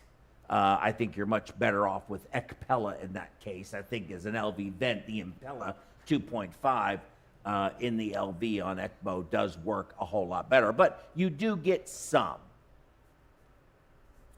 So there's more about the indications, contraindications, septic shock. I think that's debatable. I don't agree with that. And I think the latest trend is to use it more in septic shock, also ECMO in septic shock. It's about maintaining the circulation. The SVR is still a problem, but you will go into cardiogenic shock if you're septic and your blood pressure stays low enough long enough. Uncontrolled bleeding and coagulopathy, obviously moderate to severe aortic regurgitation, severe aortic stenosis, aortic aneurysm or aortic dissection, all of these things. All of this makes perfectly good sense. Is AI on that list? Yes. It was, okay. Yes, moderate to severe aortic regurgitation. Yes. It's typically inserted in the cath lab, I think mostly now, but we put them in the OR and the ICU and so forth. You can put them in anywhere. There's what it looks like. That's the part that the table is going to be messing with. This is the insertion kit here. This is the line that goes from the table to the balloon. And this is the actual balloon here. And this is the fiber optic cable that's used to measure the arterial line pressure and so forth. And it's done with a fiber optic at the end of the balloon. But that's what it comes like. They take this syringe, they pull it back, they disconnect it. It's got a one-way valve, and that compresses the balloon. They can take it out of the package and put it in. Here's the placement. The placement usually through the femoral approach, although you can put it in axillary. You've got radio-opaque markers at the top and the bottom. So this would be the distal tip. This looks like the proximal tip. Depends on the manufacturer. And the correct placement for it is about 1 centimeter below the left subclavian artery, or what would radiographically look like the aortic knob. And we'll show you that here at a second. A little bit above the carina, generally speaking, or the second or third intercostal space. So it's really not hard to see if the balloon is placed properly or not. It doesn't have to be perfect. The Impella is much more, it requires more accurate placement than does a balloon pump. Balloon pump can be a little off and still work just fine. So here you see the takeoff of the left subclavian artery there. There's your nominant, there's your right carotid, there's your left carotid. This is your nominant, and it goes to your right carotid. Then this is your left carotid, and this is your left subclavian. So you want it to be somewhere in this region here is where you want it to be. And here you see your dashed line here at your carina. So you want your balloon catheter tip to be somewhere in this area. This is the knob of the aorta. It could be here and you're going to be fine. It can be here and you're going to be fine. It can be here and maybe it's a little low, but you're probably still going to be fine. And you don't need, you like to have radiographic confirmation of the placement, but if you just lay the catheter over top of the patient's anatomy, you're going to be pretty darn close. I agree with you 100%. So there's no, you can check it later once you've got Agreed, the 100, technology. agreed 100%. So here it is placed in the femoral. You see it on this side and coming up like this and positioned. And then here you see it going in through the axillary, and it is in inverse position going essentially antegrade versus retrograde, but nevertheless, the function is going to be exactly the same. It's going to work the exact same way. Oops. And here's what I talked about earlier. There are 8 phases to the cardiac cycle. We're only going to focus on a few, 5 of them, or 6 of them. There's isovolumetric contraction.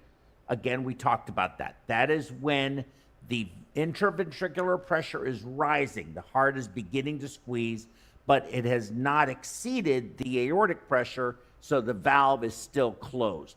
Isovolumetric contraction. Then you have the rapid ejection phase, which you see right here with that sharp rise.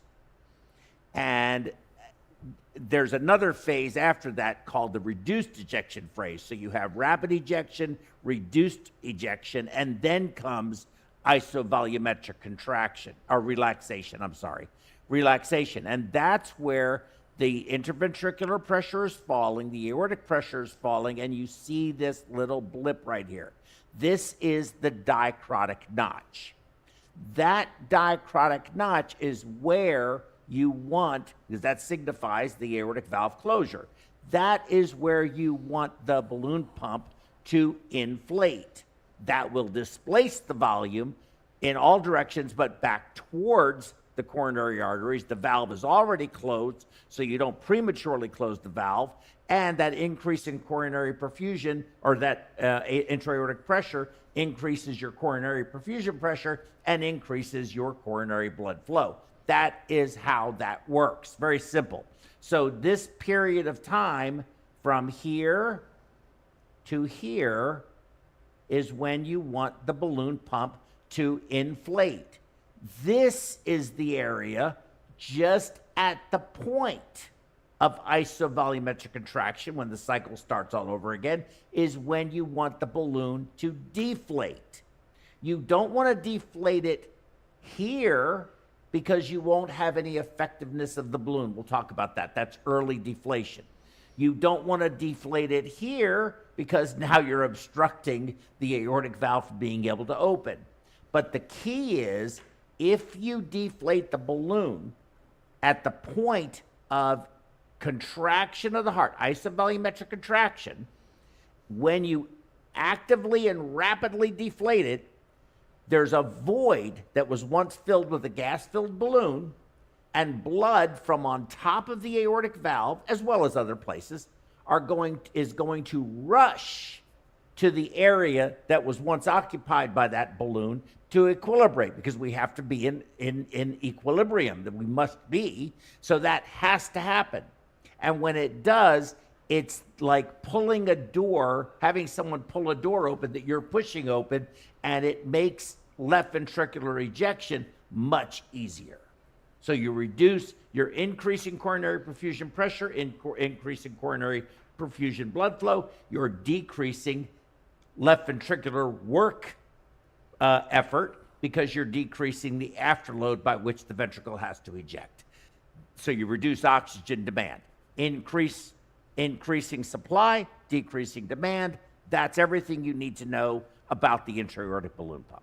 But there has to be more, because if I don't do more, we will end too early, and then the board will be mad at me. Okay, so here it is. You see it working here. And basically, when this balloon inflates, blood is displaced in this area that you see right here in all directions, even down this way. But the increase in this pressure is what we're looking for. And as the ventricle is contracting, before that valve opens, you deflate it. Now the blood wants to rush from all directions, but from here, in order to equilibrate, making the pressure in the aorta right here lower than it was here. Higher pressure, lower pressure. That decreases afterload. And here you see the what I talked about earlier, DT, diastolic pressure, diastolic time. Your T wave is, or your R wave is the beginning of your cardiac cycle, your ventricular cardiac cycle. And most balloon pumps are by default R wave deflation triggered. So it looks for that to deflate, because there's going to be an electrical mechanical delay between your electrical signal EKG and the actual mechanical movement of the heart, short as it may be, probably in the neighborhood of 50 milliseconds, something like that. And then you're going to have the balloon is going to deflate there, and the T wave is your beginning of ventricular repolarization, and that's where you're going to inflate the balloon. So this is your inflation balloon. This is your deflation just over here, probably a little further out this way. I'm not a very good artist. I'm not good at drawing. But you get the idea. And all of this is increased diastolic pressure and diastolic pressure over diastolic time. The time, because the heart rate may be the same, but you have a higher pressure over a longer period of time. And that's illustrated here. The balloon going up, staying inflated, actively deflating, and then the ventricle, and then here again you see the balloon inflating. So this is deflation, this is inflation. And there again, that illustrates the exact same thing that we just got through talking about. Oops.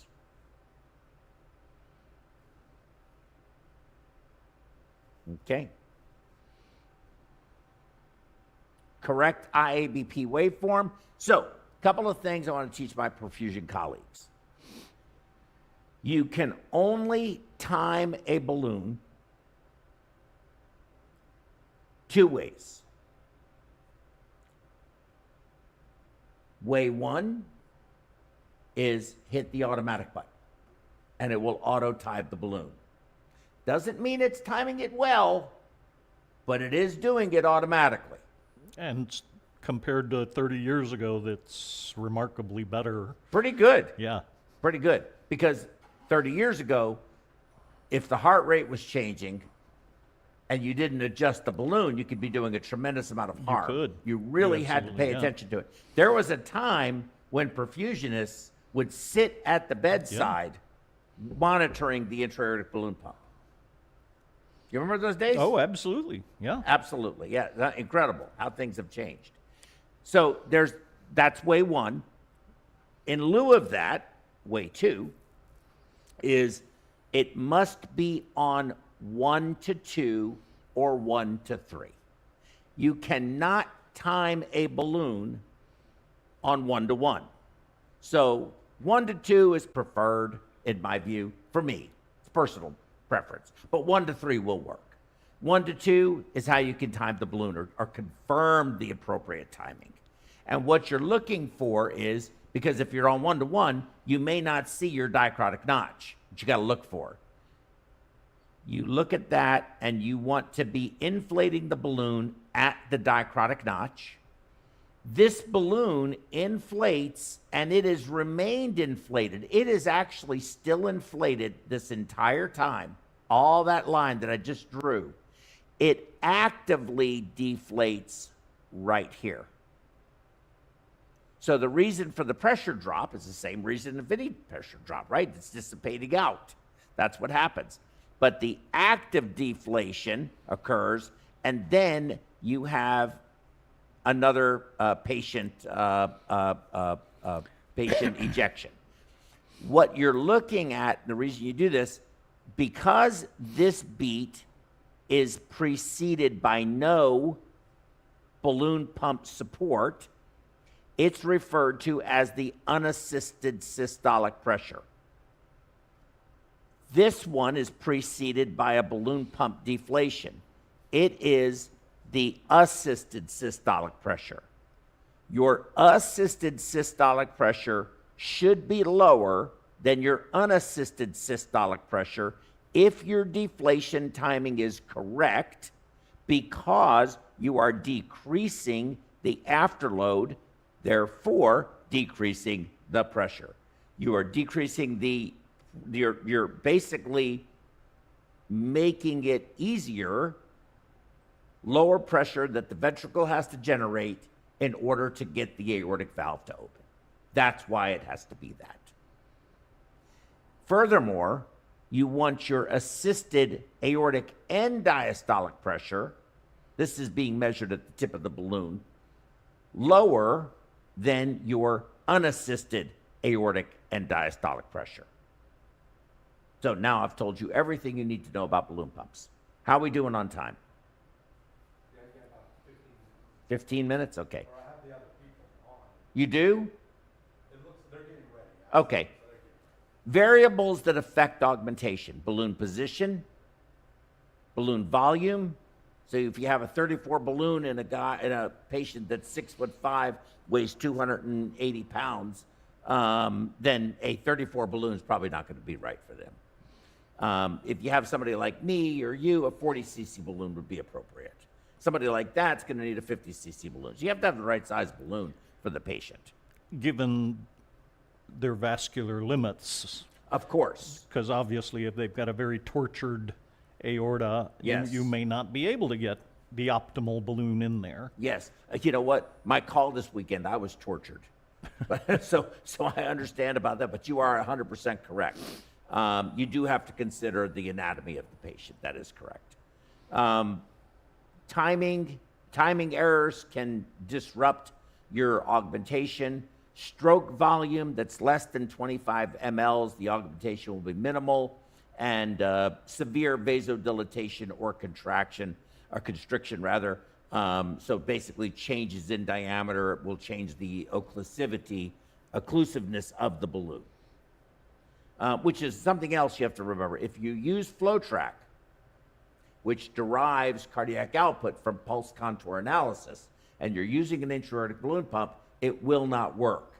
So your FlowTrack will be completely off. The numbers are completely unreliable.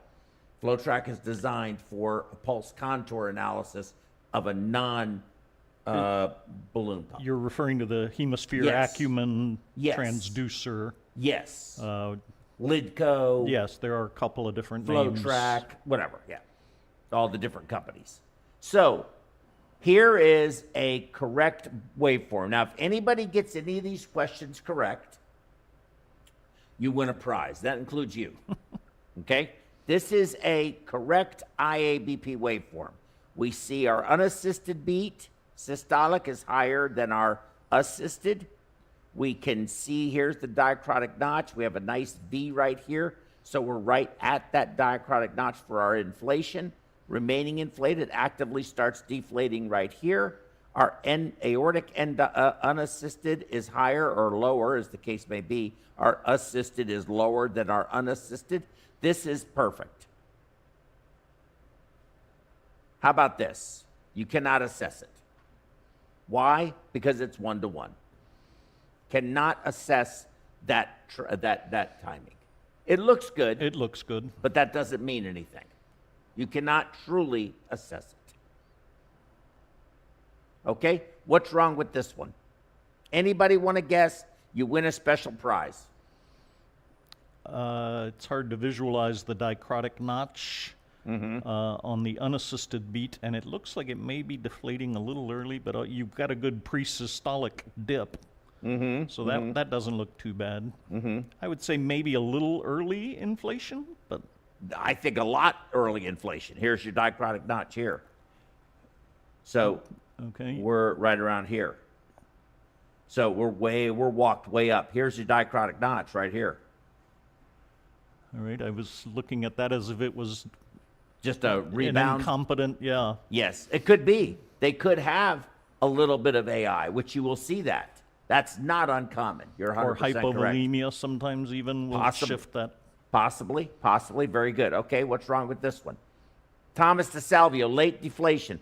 Early inflation, late deflation. So, Thomas, you are right. Early inflation. You win a prize. So, and your prize, yes, you can guess. And, Thomas, your prize is more call. I just get such a kick out of that. I'm glad I didn't win. No, you'll get more. You'll get something. Okay, what's going on here? Anybody can guess. Thomas, you'll actually win something good. I'm taking you to lunch. Any thoughts? Here's your diacrotic notch right here.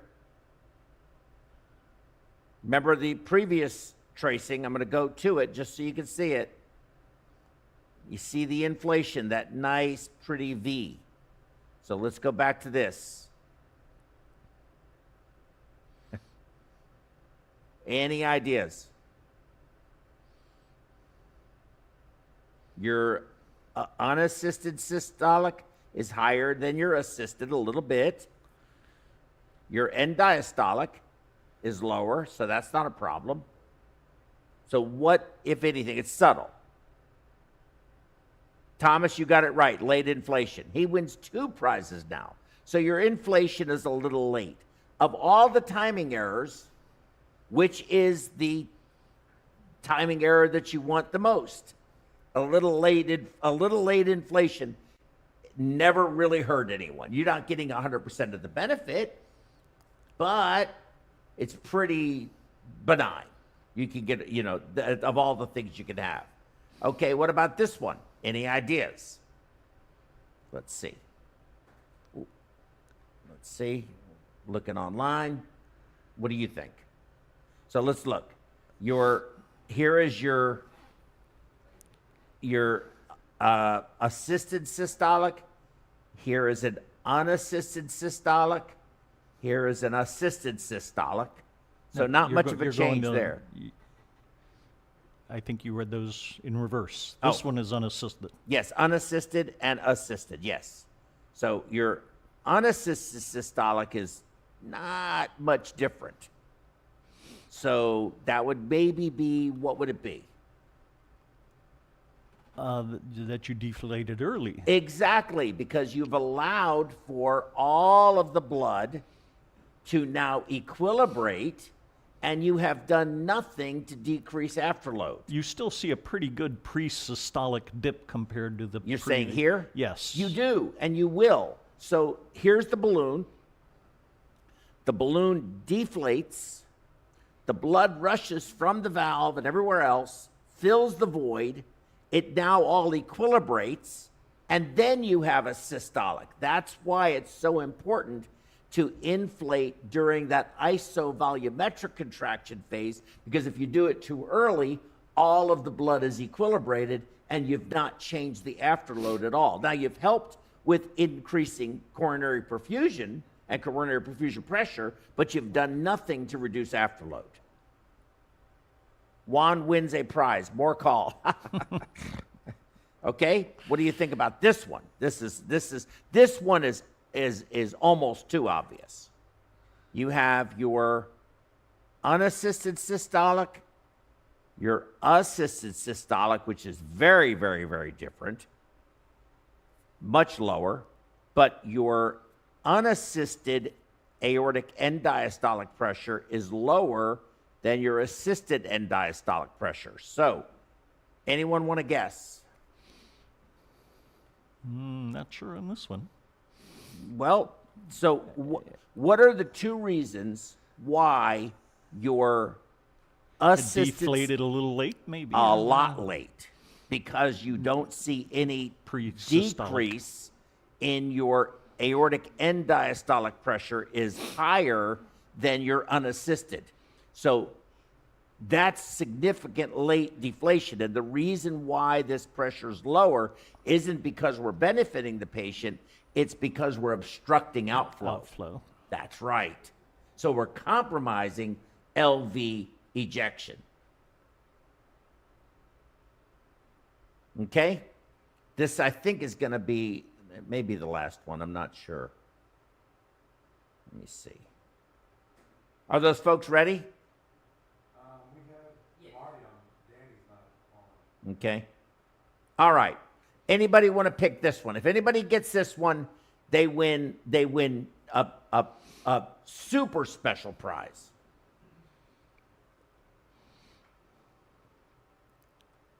So here's your dichrotic notch. You can clearly see the dichrotic notch. Yeah. Uh-huh. Remember, we were looking for that nice, pretty V. Slightly delayed. So little late inflation. Okay, good. That's one. Not horrible, but... A little. And here's your unassisted systolic and your assisted systolic. Essentially the same. Aortic end diastolic, unassisted. Assisted, just a teeny little bit Improvement lower. there, So but... what do you think? It's late inflation. That part's correct. And early deflation. Okay. So that's why your assisted is not significantly different. The balloon is deflated too early. Even though you're not seeing a big drop here, and that tricked you, and I get it. But that is what it is. This one really illustrates it a lot better. You can see it's come down and it's leveling off and then it's coming up. and this pressure should be lower than this pressure. It's definitely not late deflation, it's early inflation.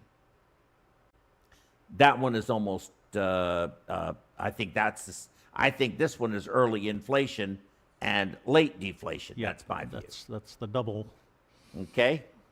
And let's see. We don't need to do all that.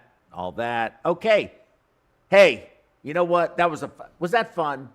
It was. That wasn't a bad talk. Better than a stick in the eye. No, Vicky's much better at it than me.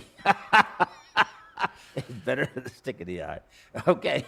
Well, I mean, I'm glad to keep expectations low, Juan. That's what I always say. Under promise, over deliver. That's right. Okay. You want to bring those folks up? I need their names.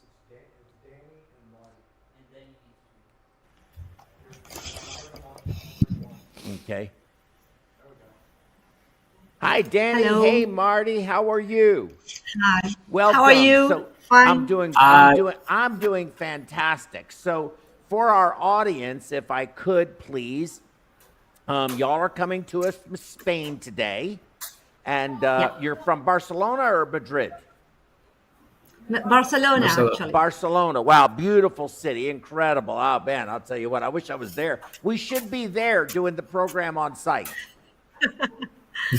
Not advisable because today it's raining, so it's a bad day to be in Barcelona. Oh no, it's always a beautiful day in Barcelona. So Danny, let me just ask you one favor. If you could move about 4 inches to your left, because on our screen you're cut off. Perfect. That's perfect. Oh my God, that's perfect. You did perfect. Thank you so much. So, you came to me through our our technical director, Maciek Skradalovic. I know you had an opportunity to visit with him a little bit on the LinkedIn and stuff.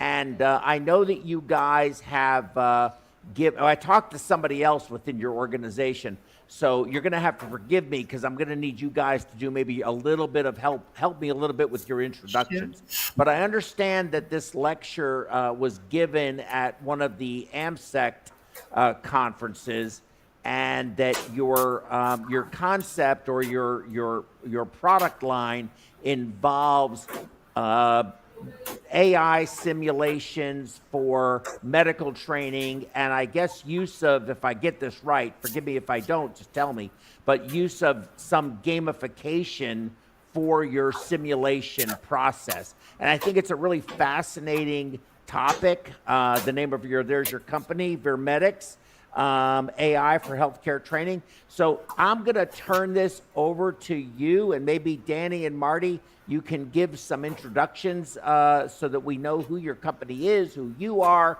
and our audience can get a feel and where they can learn more about this. But we're very interested, and I'm going to sit back now, stop talking, which is very rare for me to do, and let you guys go forward with this. But thank you so much for sharing this information with our audience. We appreciate you very much. Thanks very much to you.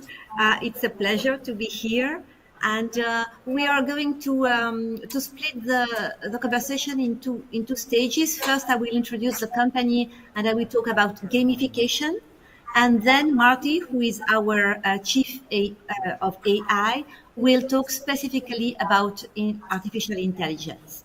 If this is fine for you. Yes. So I'm going to share my screen. I have prepared a presentation. So tell me if you can see it. Mm-hmm. Not up yet. Can you see it? Not yet. Not yet. No. So what happens? I think I cannot share. Can you share, Marty, please? Yeah, I'll try that.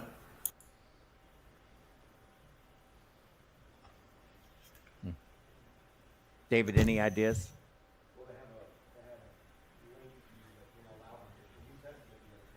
Uh-huh. Did you have to open a new link or anything? Oh, So they know what okay. Yeah. Can I give them any advice? Oh, perfect. Oh, you have it now? Perfect. There we go. There you go. Yeah. Perfect. Yes. Yay. Perfect. Great. So you will have to pass my slides. So I'm Danny Tost. I'm the CEO of Virmedex, and I'm together with Marty De Castro, who is the chief of AI, as I just said. So please. So who we are? Let's first start explaining who we are.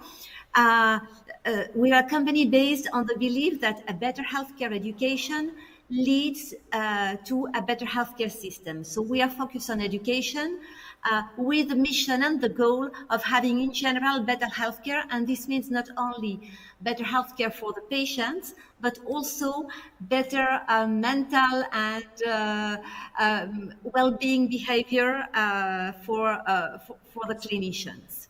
So we are based on 4 cutting-edge technologies: simulation, gamification, and we are going to explain this term of gamification, virtual reality, and artificial intelligence. So basically what we do is video games for training that you can use on the website directly with or without glasses, stereoscopic glasses.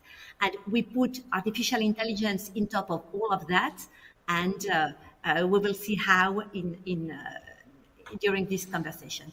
So just a sneak peek, this is CPB. This is a product which is already available, and it's about training the cardiopulmonary bypass. So this is a real machine, and you are going to see how is our virtual machine. So in our game, what you can do is to enter in a virtual scenario.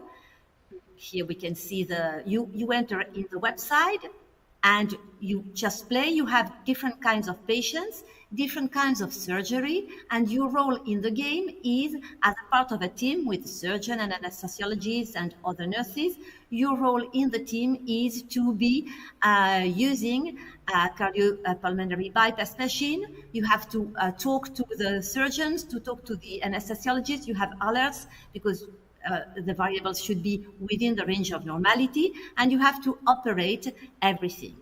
When the training program is made of a lot of tasks, different scenarios, different kind of patients. You have also quizzes to test your theoretical knowledge, and all this is gamified, meaning that you have points and scoring, and at the end you have a debriefing with all what you have been doing correctly and incorrectly. And of course, you have the scoring, all the points and everything. So this is an example of how we have been using this software in the Hospital Clínic de Barcelona, which is the main hospital in Barcelona. So this is for CPB. Actually, this video, you will see that the machine is a little bit old. We have the new machine now, inspired in a very recent model that has just been launched to the market 1 year ago.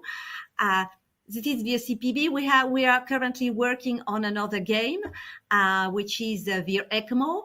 This is a sneak peek because this video is not yet on the market, but you can see it's an ICU, and you have to treat different patients. Some of them should go on ECMO, some others shouldn't, and you have to deal with the different maintenance problems that you can have. You have to deal with on ECMO and to weaning from ECMO. Looking at the variables of the patients and understanding all what has happened. So we can switch and go to the third line of products. It's AI. I'm not going to talk about it because Marty will go through it. And just for you to know that we also have a line which we call Atelier, in which we can, you can, if you have any concern, any need of a special game specific for your company, we can also do games specifically for you. So this was a brief introduction of who we are. And let's start the presentation about what's gamification and what gamification can bring to all this this software. So today we're going to talk about the role of gamification and the role of AI in perfusion training. So starting with gamification. Gamification, it's a big word. Let's start with simulation. So I think that for everybody here in the audience, it is clear that simulation is very important in medical education in general. I'm not going to go through all the bibliography. I know it's quite complicated, but just for you to know that there is a lot of literature about the importance of simulation in medical education in general. So you have some papers at the beginning, 3 papers about in general simulation in medicine, and below you have some papers about the role of simulation for perfusion education. All these papers in the general scope of medicine and nursing and in the specific scope of perfusion agree in one very clear conclusion. Simulation is essential for training professionals, because when you practice something, when you make errors, it is when you really learn. Now, most of the scientific core of information about simulation, especially in perfusion, is focused at hi-fi simulation, using devices like Califia or Ferus that substitute the behavior of the patient in an intervention. These machines are great, and really they have a very strong impact in the formation of perfusions. However, our approach is a little bit different. We think that in addition to hi-fi simulation, it is also important to have purely virtual simulation. And this is what we do. These games that we do are purely virtual, so you don't have really a machine in front of you. All you have is a virtual environment. So with our simulation, you cannot train psychomotor skills, but you can train your knowledge, obviously, the procedure to know when to do the things, why, also soft skills like decision making, like troubleshooting, like communication with the team, which is essential, because most of the errors that are done in a surgical room in general and in perfusion in particular are related to communication, and you can train in an unlimited number of training scenarios. And what is more important, you can customize the games to the specific culture of your hospital.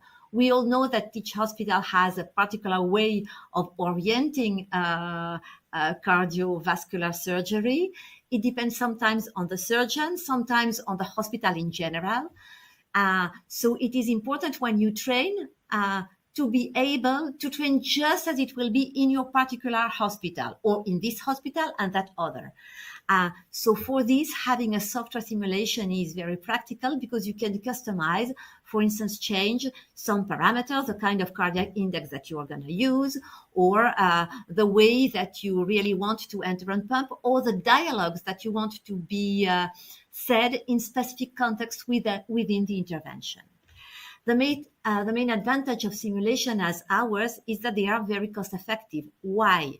Because many people can play in parallel. The only thing that you need to play is a connection to internet. Of course, if you want to have the virtual reality headset, then you also need an internet connection, but then you need to buy the headset. But then you can just connect with our software, and that's it. So it is ubiquitous. You can play from anywhere. You can play from a beach. You can play from Barcelona or from New York. And the advantage is that it is relatively low cost in comparison to hi-fi simulator. So it's a very good complement to these hi-fi simulators. As a matter of fact, our experience with the Hospital Clinic of Barcelona is that they say that when students have been training with a virtual simulator, then they have better efficacy when using a hi-fi simulator. So it's time saving and very important. It is reproducible, and with this, we can also extract a lot of information. So the learning analytics provide us a lot of insight of what are the problems in training, where do students fail the more, what is easier for them. And in addition to all this, virtual simulation is fun. And we are going to go fun. So come on, a game. We want to train serious perfusionists. We want to train serious clinicians. This is serious. How can we dare to talk about games when we are talking about clinical education? I'm going to say it just right now. So the importance of playing. I'm not going through a philosophical discussion, but you have to know that the concept of gaming and the importance of play have been studied from different approaches, from philosophy, from pedagogy, from psychology. And it seems that playing is an activity that is core to the human being. So we play not only when we are children to create our personality, we also play in our real life. So playing is an essential component of our lives, even though we often don't dare to say it. What are the characteristics of the game that are so important? So when you play in a specific place or environment. It can be a simple board, or it can be a fictional place in which you decide that you are playing. In our game, the magic circle is the virtual environment that we create. So you enter in a surgical room that we have set up for you. There are rules that are freely accepted, and this is essential because when you play, you know that you are playing. So if you lose, it's not that important, because you know where the rules were and you accept them freely. What is very important is that you have very clear partial and final goals. So in our game, this is related to the levels of difficulties and of the specific goals of each task. So you first learn to go on pump. Then you learn to compute, to maintain in a normal case. Then you learn what happens if the blood reservoir suddenly drops. Then you learn what happens if the venous saturation is low. And so you learn progressively with very partial and final goals. The final goal, obviously, is to be able to carry on correctly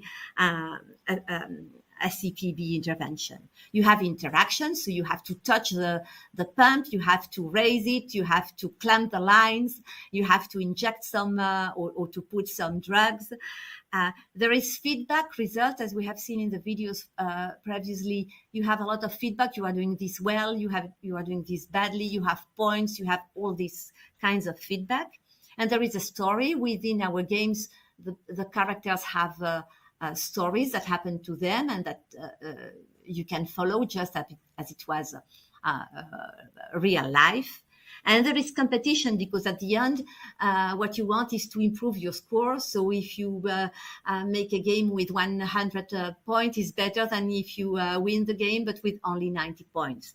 And there is challenge with others because we also have a board in which we put every week the best students and the worst students. And overall, games bring fun and even, we have to say, addiction.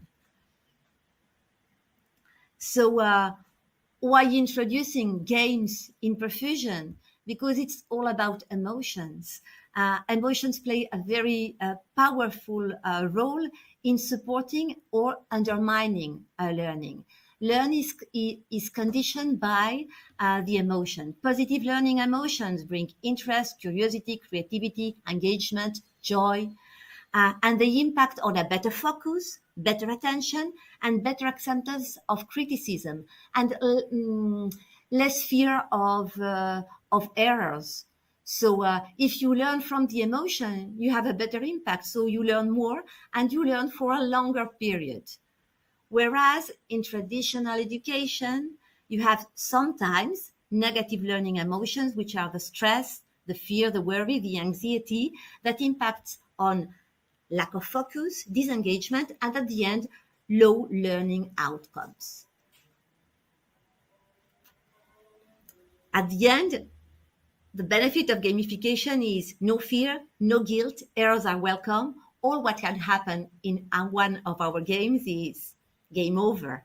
And game over is not such a bad situation. Okay, so how we have introduced this gamification in our simulation. So we have to say that what we have is simulation. But on the top of this simulation, what you have is some elements of games. So the user interacts with the virtual environment. The virtual environment, in the virtual environment, there is a task, a scenario, a case that is going to happen. And we model the procedure, how it should be, how a specific procedure should be done very specifically. And we also model the physiological model of the system patient machine. And on top of that, we have levels of difficulty, the magic circle, the narrative, the feedback, the lives, the points, and we generate all the results. And the results also are gamified because you can get diplomas, you can get challenges, and there are rankings everywhere.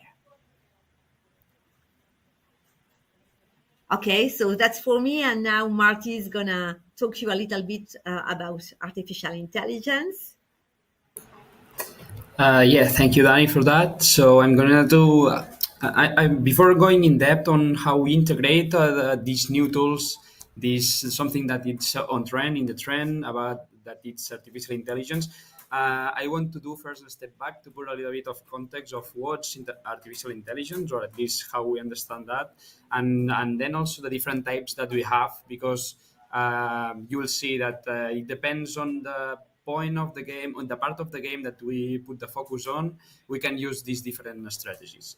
So first of all, what is artificial intelligence? We understand artificial intelligence as a computer system that are able to perform intelligent behaviors. What does it mean? That having a specific context, they are able to adapt, they are able to make a decision, and actually to act accordingly the context that in the environment that they are at.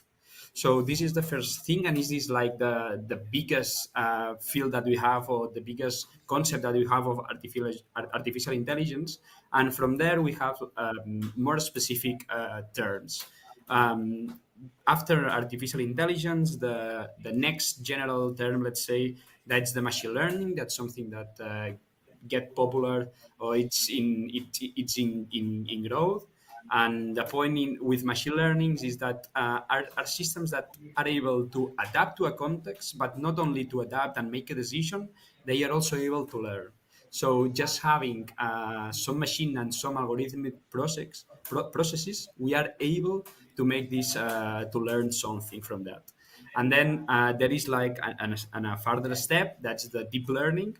That is when we start using the more complex mathematical model. I don't want to go very in depth on that. Just to mention that this is a very complex systems and algorithms that are based on the different neural networks.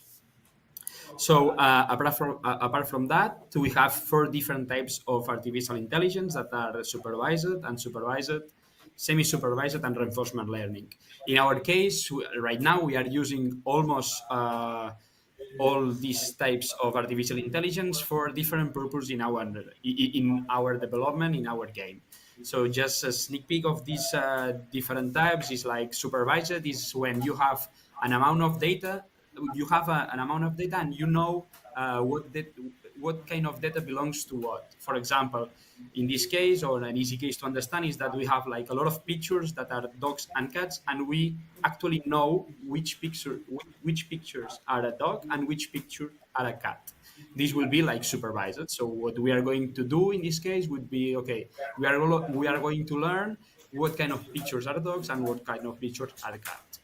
Then from the next one is the unsupervised. That is like having a huge amount of data, but we don't know the level of the data. So the main idea here is just with a lot of bunch of data, what we are trying to do is to understand if there is any pattern or there is anything that could be in relationship one to another. In this case, for example, as I'm presenting here, is like we have different pictures that once belongs to apples and once belongs to bananas, but we actually don't know what are apples, what are bananas, but because of the shape, because of the color, because of these different attributes, we are able to differentiate them one from the other.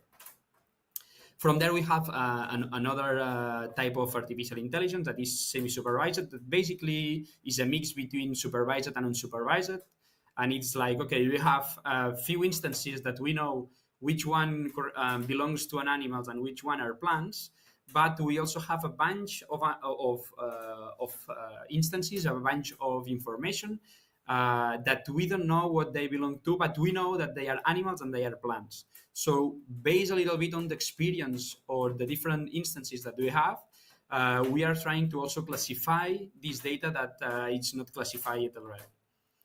And finally, the last one, which may be the weirdest one, that it's reinforcement learning.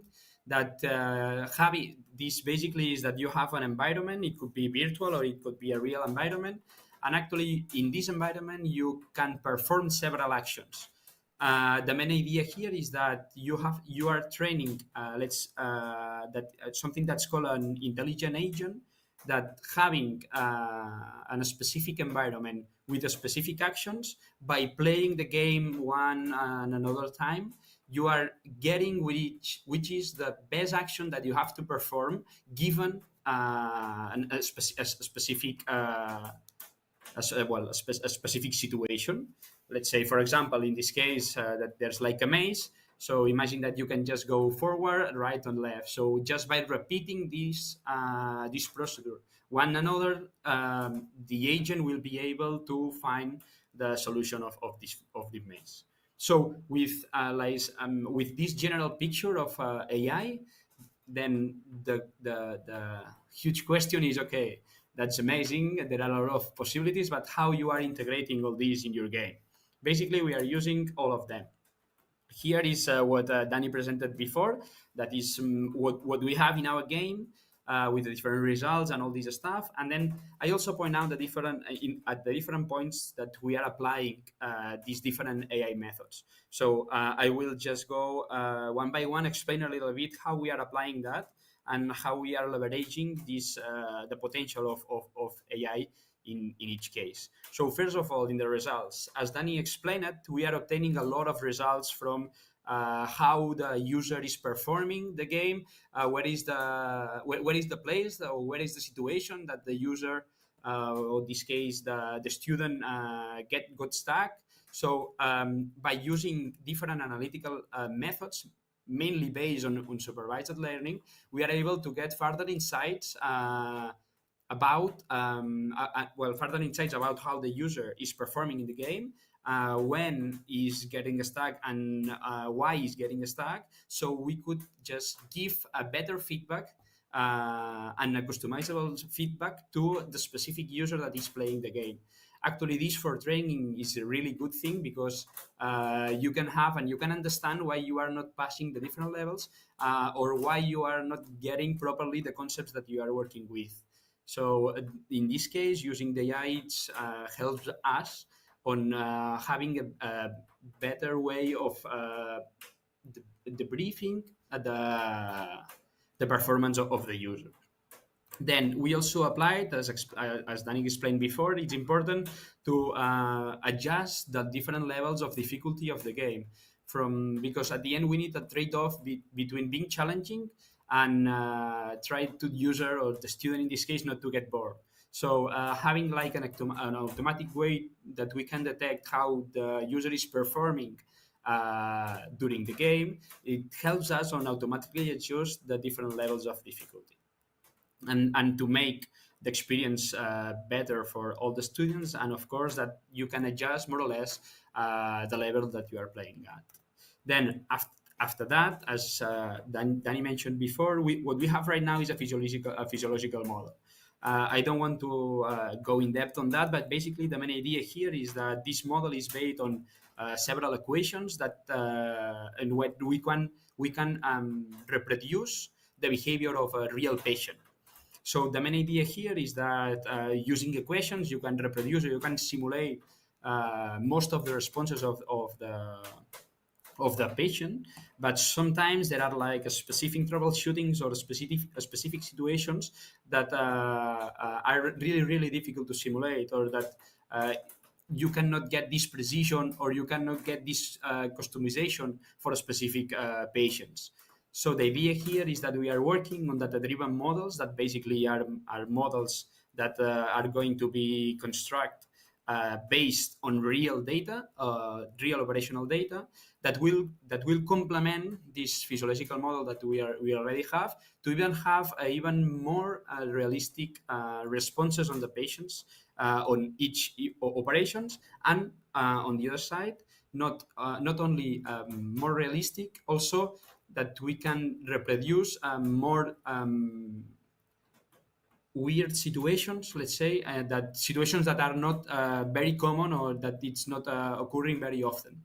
So with that, what we can do is that when you have a situation that it's something that it's not that you have not practiced that much, you can just use the game to train in these kind of situations that could be tough to operate.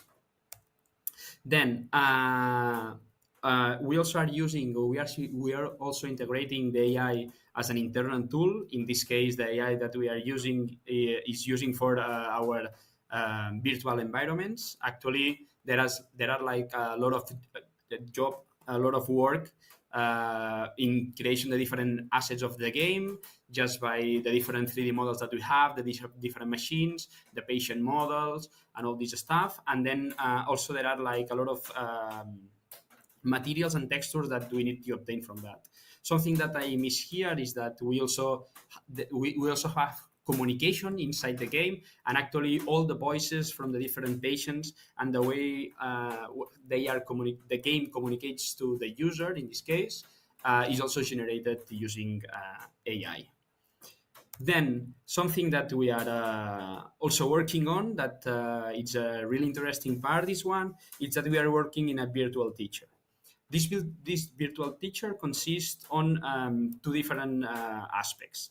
One aspect is regarding the full game. So the idea is that with all this game, what we are trying to do is to simulate realistic situations that you have while you are in a surgery. So what we can do here, as I explained before, it was one of these types that I mentioned before, using reinforcement learning. What we can do is train an intelligent agent that is able to perform the optimistic action given a specific situation.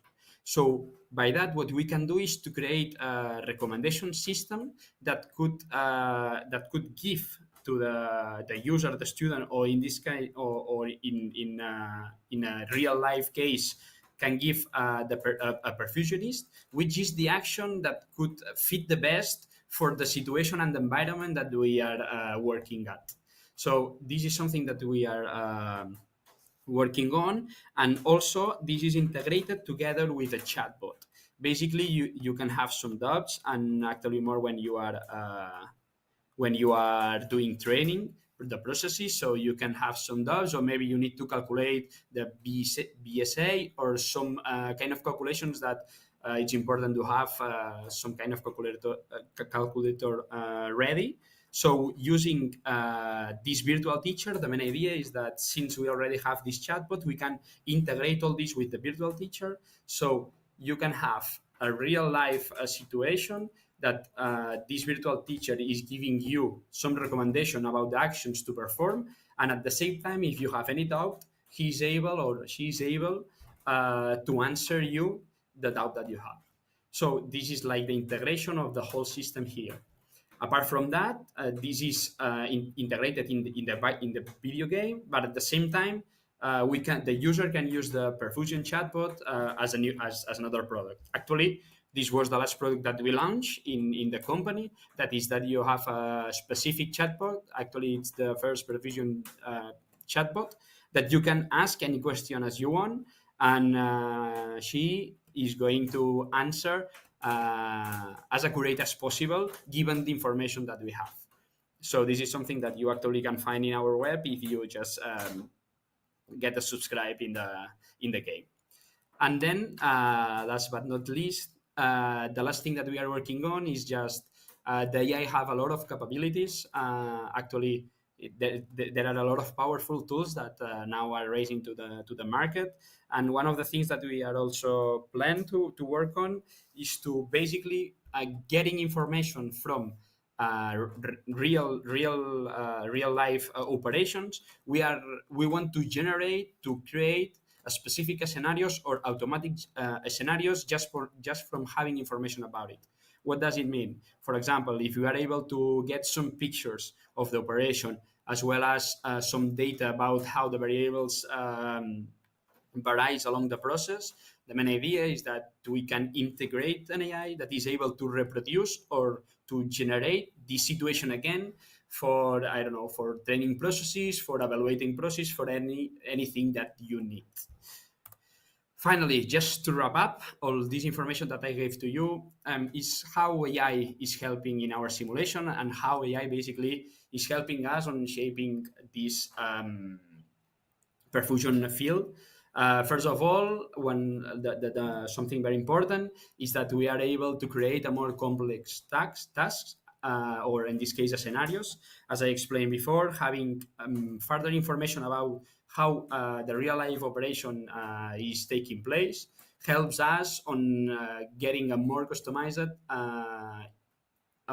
experiences for these kind of operations, and at the same time more realistic. So it's even closer to the reality. So when you are in real life operation, you can just get some insights from what you have been training for. Then another thing is that since we are able to get further information and further parameters from the patient during the surgery, we also can have more accurate responses of the patient, and also more specific according to the situation that we are trying to simulate. Then, as I explained, since we are getting a lot of information from the results, we can also enhance the user experience, giving specific reports, specific feedback from the things that he's doing. And at the end, since we have this personalized evaluation of every user, every student, or every people that's working in our game, it's like a more specific way to also understand what you are doing wrong, or what are the concepts that you are maybe not getting, or what's the things that I need to practice the most. So at the end, what we are having, or what we are giving to our users, our students, or the people who is using the software, is just personal improved skills. So yeah, this is us. This is BirMedX. Thank you guys for letting me be here. And yeah, if you have any doubt, we are here to listen to you. Okay, very good, very interesting. Where'd he go? Oh, okay, he'll come. Okay, so is Danny, is he a software engineer? There, where'd he go? Oh, there he is. Hey, Marty. Marty, are you a software engineer? Actually, I finished my PhD in artificial intelligence a year ago. I'm kind of a software engineer. Very good. It's very interesting. So with the VR headset, so you can do this from a computer screen, is what I understood, and you can also use the VR headsets. Now, on the VR headsets, how do you have an app that does that, or is it just link online, or how does that work? Dan, you want to answer that? Sure. So you have to download the APK. So you have to download the game, and then you play connected to internet, because your results are stored into the same database. So it's the same if you play with the glasses as if you play directly from a computer. Mm-hmm. The only difference is that you have downloaded the APK, so the application, in your glasses. Very, very good, very good. Yeah, that sounds. I'm curious. The what I saw from your brief, sort of illustration with that was a pretty cool looking environment. So I'm curious, and Danny or Marty, either of you can answer this question. How did this all come to pass? Like, what started this whole project? So, shall I answer, Martin? Yeah, Okay. you can start, and if there's So, anything, So it all started in the computer science department of the Technical University of Catalonia, where I've been working as a professor for many years. We got a lot of projects of creating games. So our research is on developing software for games, but specifically in the medical field. So we have been working during many years in gaming for applications in neuroscience and in professional training. And some years ago, we were in a surgical intervention because we work in collaboration with the medicine school of the University of Barcelona. And we were in a surgical intervention where we were looking at how the mitral valve works. And in this intervention, the surgeon it was a very cool guy, very nice guy, and we were working together in modeling the mitral valve. And at a moment, he said, on pump. At that moment, I have to say that we didn't know what a pump was. And the guy said, on pump. And raise the pump. And the perfusionist raised it, but not enough. So this guy, who was really charming, started to shout and to yell at her, when I say you should go and pump, it means go and pump. So it was really crazy. So at that moment, we decided we have to make a simulation game to train perfusionists. So you've been in this space doing this for quite some time. This isn't new. Just the perfusion aspect of it is new. Is the only part of this new. So are you collaborating at all with any of the perfusionists in Barcelona where you are? Is there somebody, like, I don't know if you have a school in Barcelona, a perfusion school there or not, I don't know. But if you do, are they using it? And is there anyone there that, oh, yes, can you move, Danny, I'm sorry, to your left a little bit, another six inches to your left, I'm sorry. Again. So sorry. Yes, to the left. No, the other way. You have to go left. Nope, the other way, opposite direction. There you go. That's perfect. There you go. Perfect. Okay. Yes, now you're perfect. As always, you're always perfect. So, so who are you working with there, and is there any hope or opportunity to learn from them? I also was curious, are the manufacturers of the equipment involved with you? Mm-hmm. Are they helping you, in all your efforts? Yeah, develop the perfusion part of the software. So obviously we have perfusionists on board. These are the perfusionists of the main hospital in Barcelona.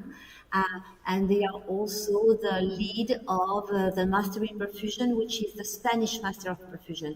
In Spain, to be a perfusionist, you need to be a nurse and then to have a master of 2 years.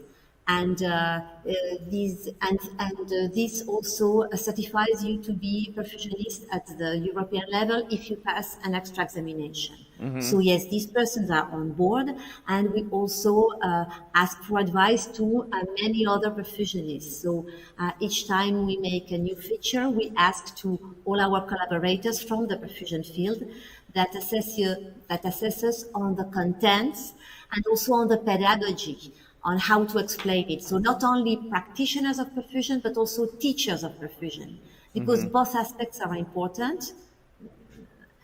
The techniques by itself, but also the pedagogy of the technique. Mm-hmm. Did you by any chance hire that perfusionist is being yelled at, so that when you tell the game to go on bypass, you actually go on? I was just curious. So we have hired them, and we have hired some of them. Some belong to the company, and we have specific contract for help at different moments in time. Do you have any ability to, for lack of a better word, because I'm familiar with Califia. You mentioned that in the very beginning of this conversation, right? To have the simulator like that, and then there's the ECMO simulator, which is the what's that thing called again? I forgot what it's called. Magic. What's that thing called? We know very well the Eigenflow. Eigenflow. Yeah, Eigenflow. Yeah. And but do you have any ability to sample this, experience this, number one, and number two, what's the cost? And where are you in terms of the perfusion aspect of it? Are you like in the beginning, the nascent stages of this, or are you midway through, or have you actually completed the project? Is this operational? How can it be, how can we access this? And then of course, not just access it as a sample, but how do you purchase this? What is the cost? Because if it's cost beneficial versus Califia, which I know what that cost. I know Richard Talman fairly well, and of course I know the Eigenflow folks, but I'm curious what that is. So I have to say that we are not competitors of hi-fi simulators. So we think that Califia is a great machine. We know a lot Eigenflow, and by the way, we collaborate with them, so we have a lot of discussions with them. So we are not competitors at all. I understand that, and that makes should be done. Yes, and that makes perfectly good sense to me. Forgive me, I didn't mean to interrupt you. But yes, I do understand you're not competitors, but collaborative. But there still is a value analysis that has to be done. We live in unfortunately a world of shrinking dollars and dollars worth less money. Those two things happen simultaneously. So not all, especially for ECMO, not all hospitals and schools can have enough hi-fi simulators. So in this case, you can complement, or you cannot have enough hours of simulation. So you can train virtually, and then you use the hi-fi simulator for a little time. So we can be a solution for those centers who cannot afford hi-fi simulators, or a complement for centers that can afford hi-fi simulators. Sure. About pricing, you can find that on our website. We have so VSCPB. We launched VSCPB last 1 year ago, and we have been. It was a pilot test of the market, and we have since then been launching a new version every month. Now we launch a new version every three months, and each time we launch a new version, we try to put in the software all the enhancements that our customers have mentioned to us. So this is a live product, and this is also what we want to do. We are going at a big speed. We are going very fast because we want to introduce all what our customers say to us. And this is also our philosophy.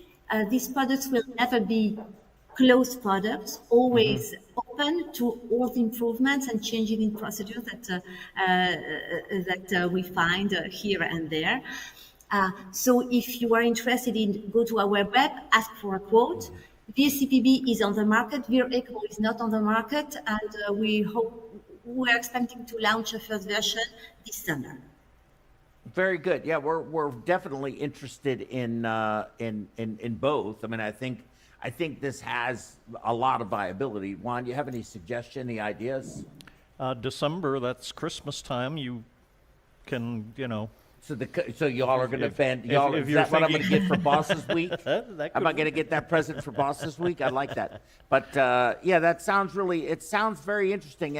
And I don't think I understood. You might have answered the question, and I just might not have understood you. But is there a way to trial, experience this this product before committing to buying it?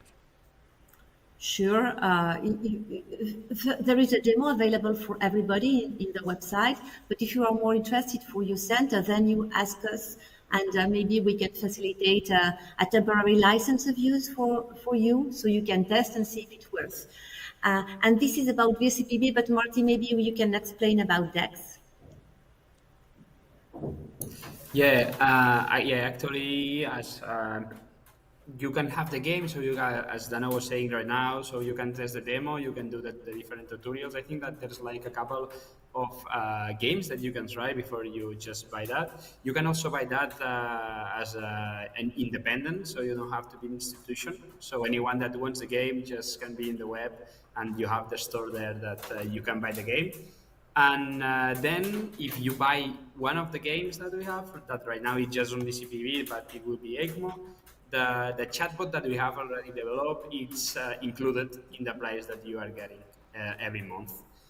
Then you can also, if you don't want to play the game and you are only interested in DEX, in the chatbot, you can just buy that independently as well for your own proper use. And yeah, also you have to do it from the website is all the information that you need for buy it, and it's not very expensive. So Outstanding. So what do you think? What kind of time frame do you think you're looking at for the release of the ECMO the ECMO portion? In summer, the first launch is foreseen for summer. Summer. Very good. Very good. Juan, any further questions? Magic found you through the AMSECT meeting. Are you doing other perfusion meetings where you're going to be able to give us a little hands-on? Actually, our marketing chief, Sarah Palanke, is gonna go this week to, I don't remember the name, to the conference. Sunnyvale. Yes, Sunnybelt. Sanibel Symposium, yes. Yeah, Sunnybelt Symposium, and we will be also at the Euro Perfusion conference, which will be in Valencia in Spain this year. Okay, I'm going there. What year? I'll just look it up. In October. In October in Valencia. Nice place, good paellas, nice weather, Good. wonderful beaches. Perfect. And wonderful perfusion, obviously. Juan, I think we're on our way. Let's go. Let's go. We'll be there. We'll expect to see you and Marty together, and we'll put the glasses on and immerse ourselves in the virtual world of perfusion.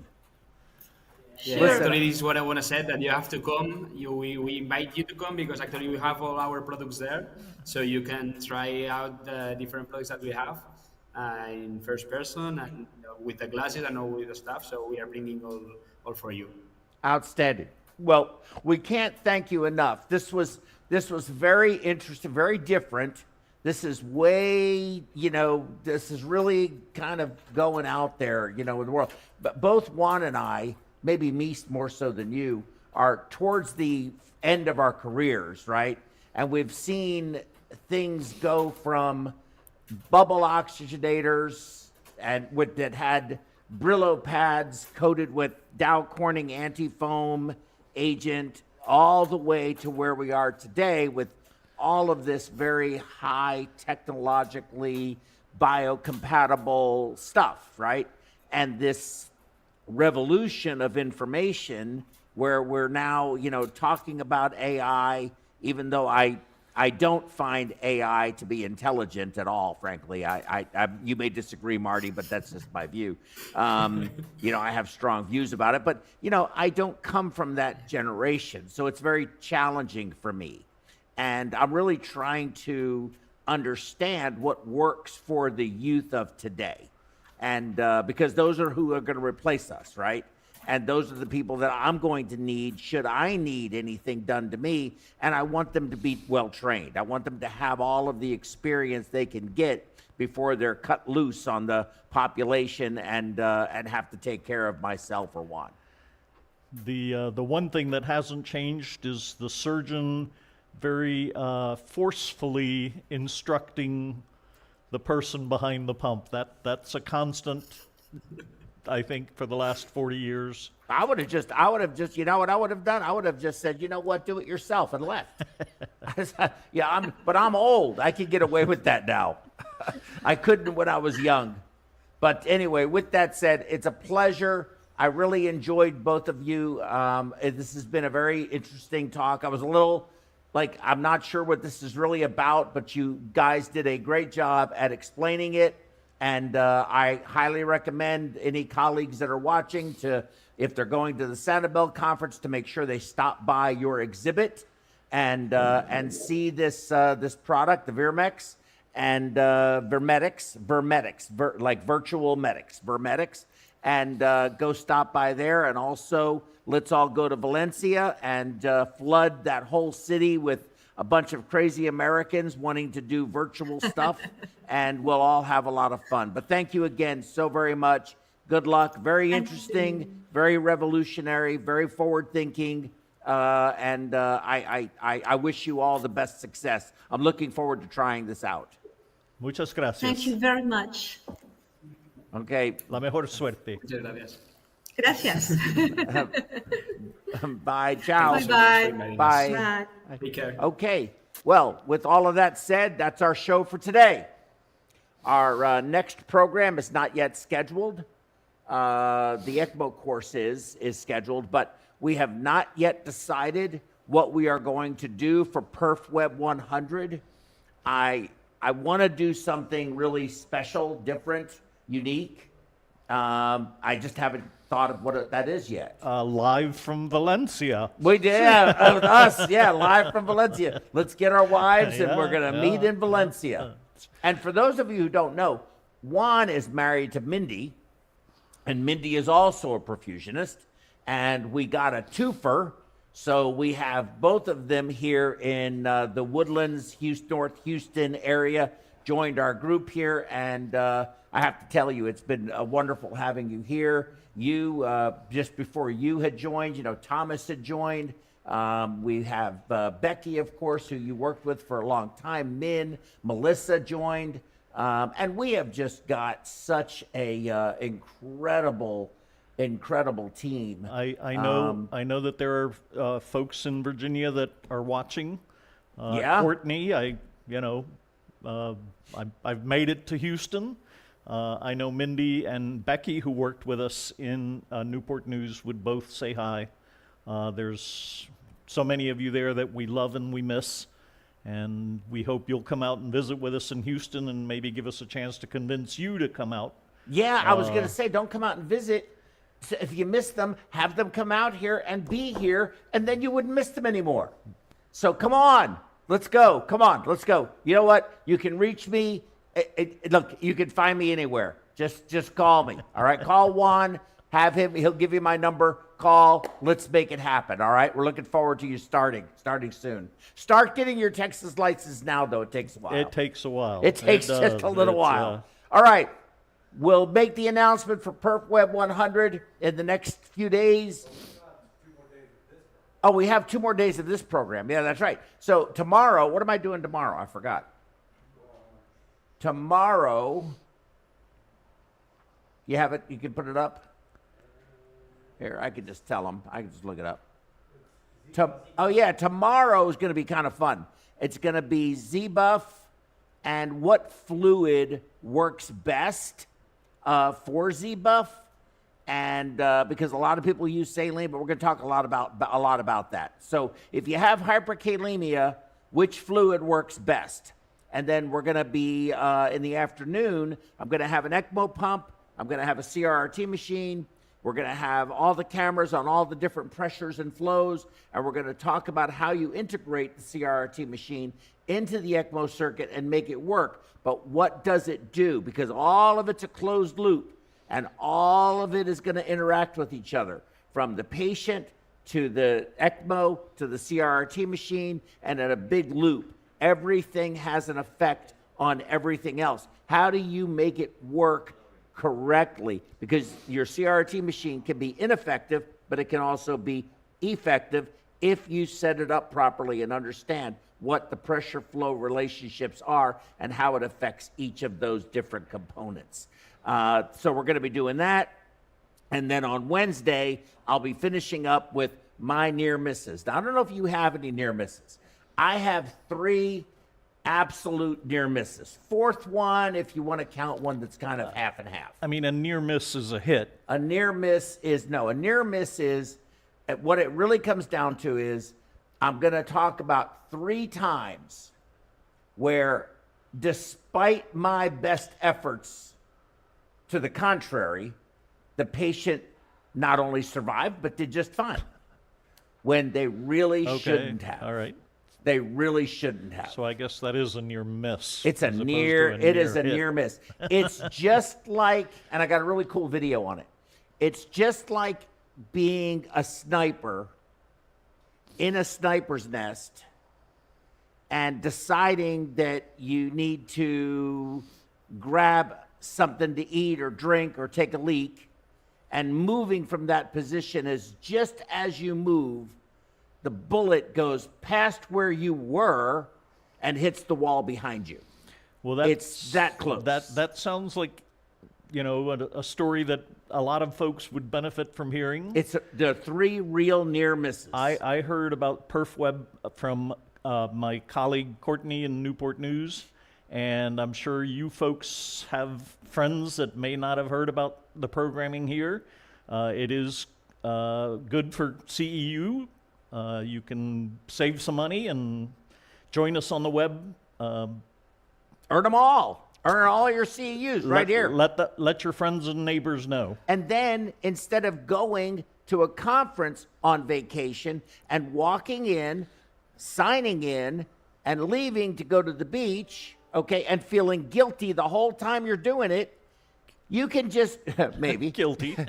Well, instead, you could just go on vacation and actually just go on vacation with your family.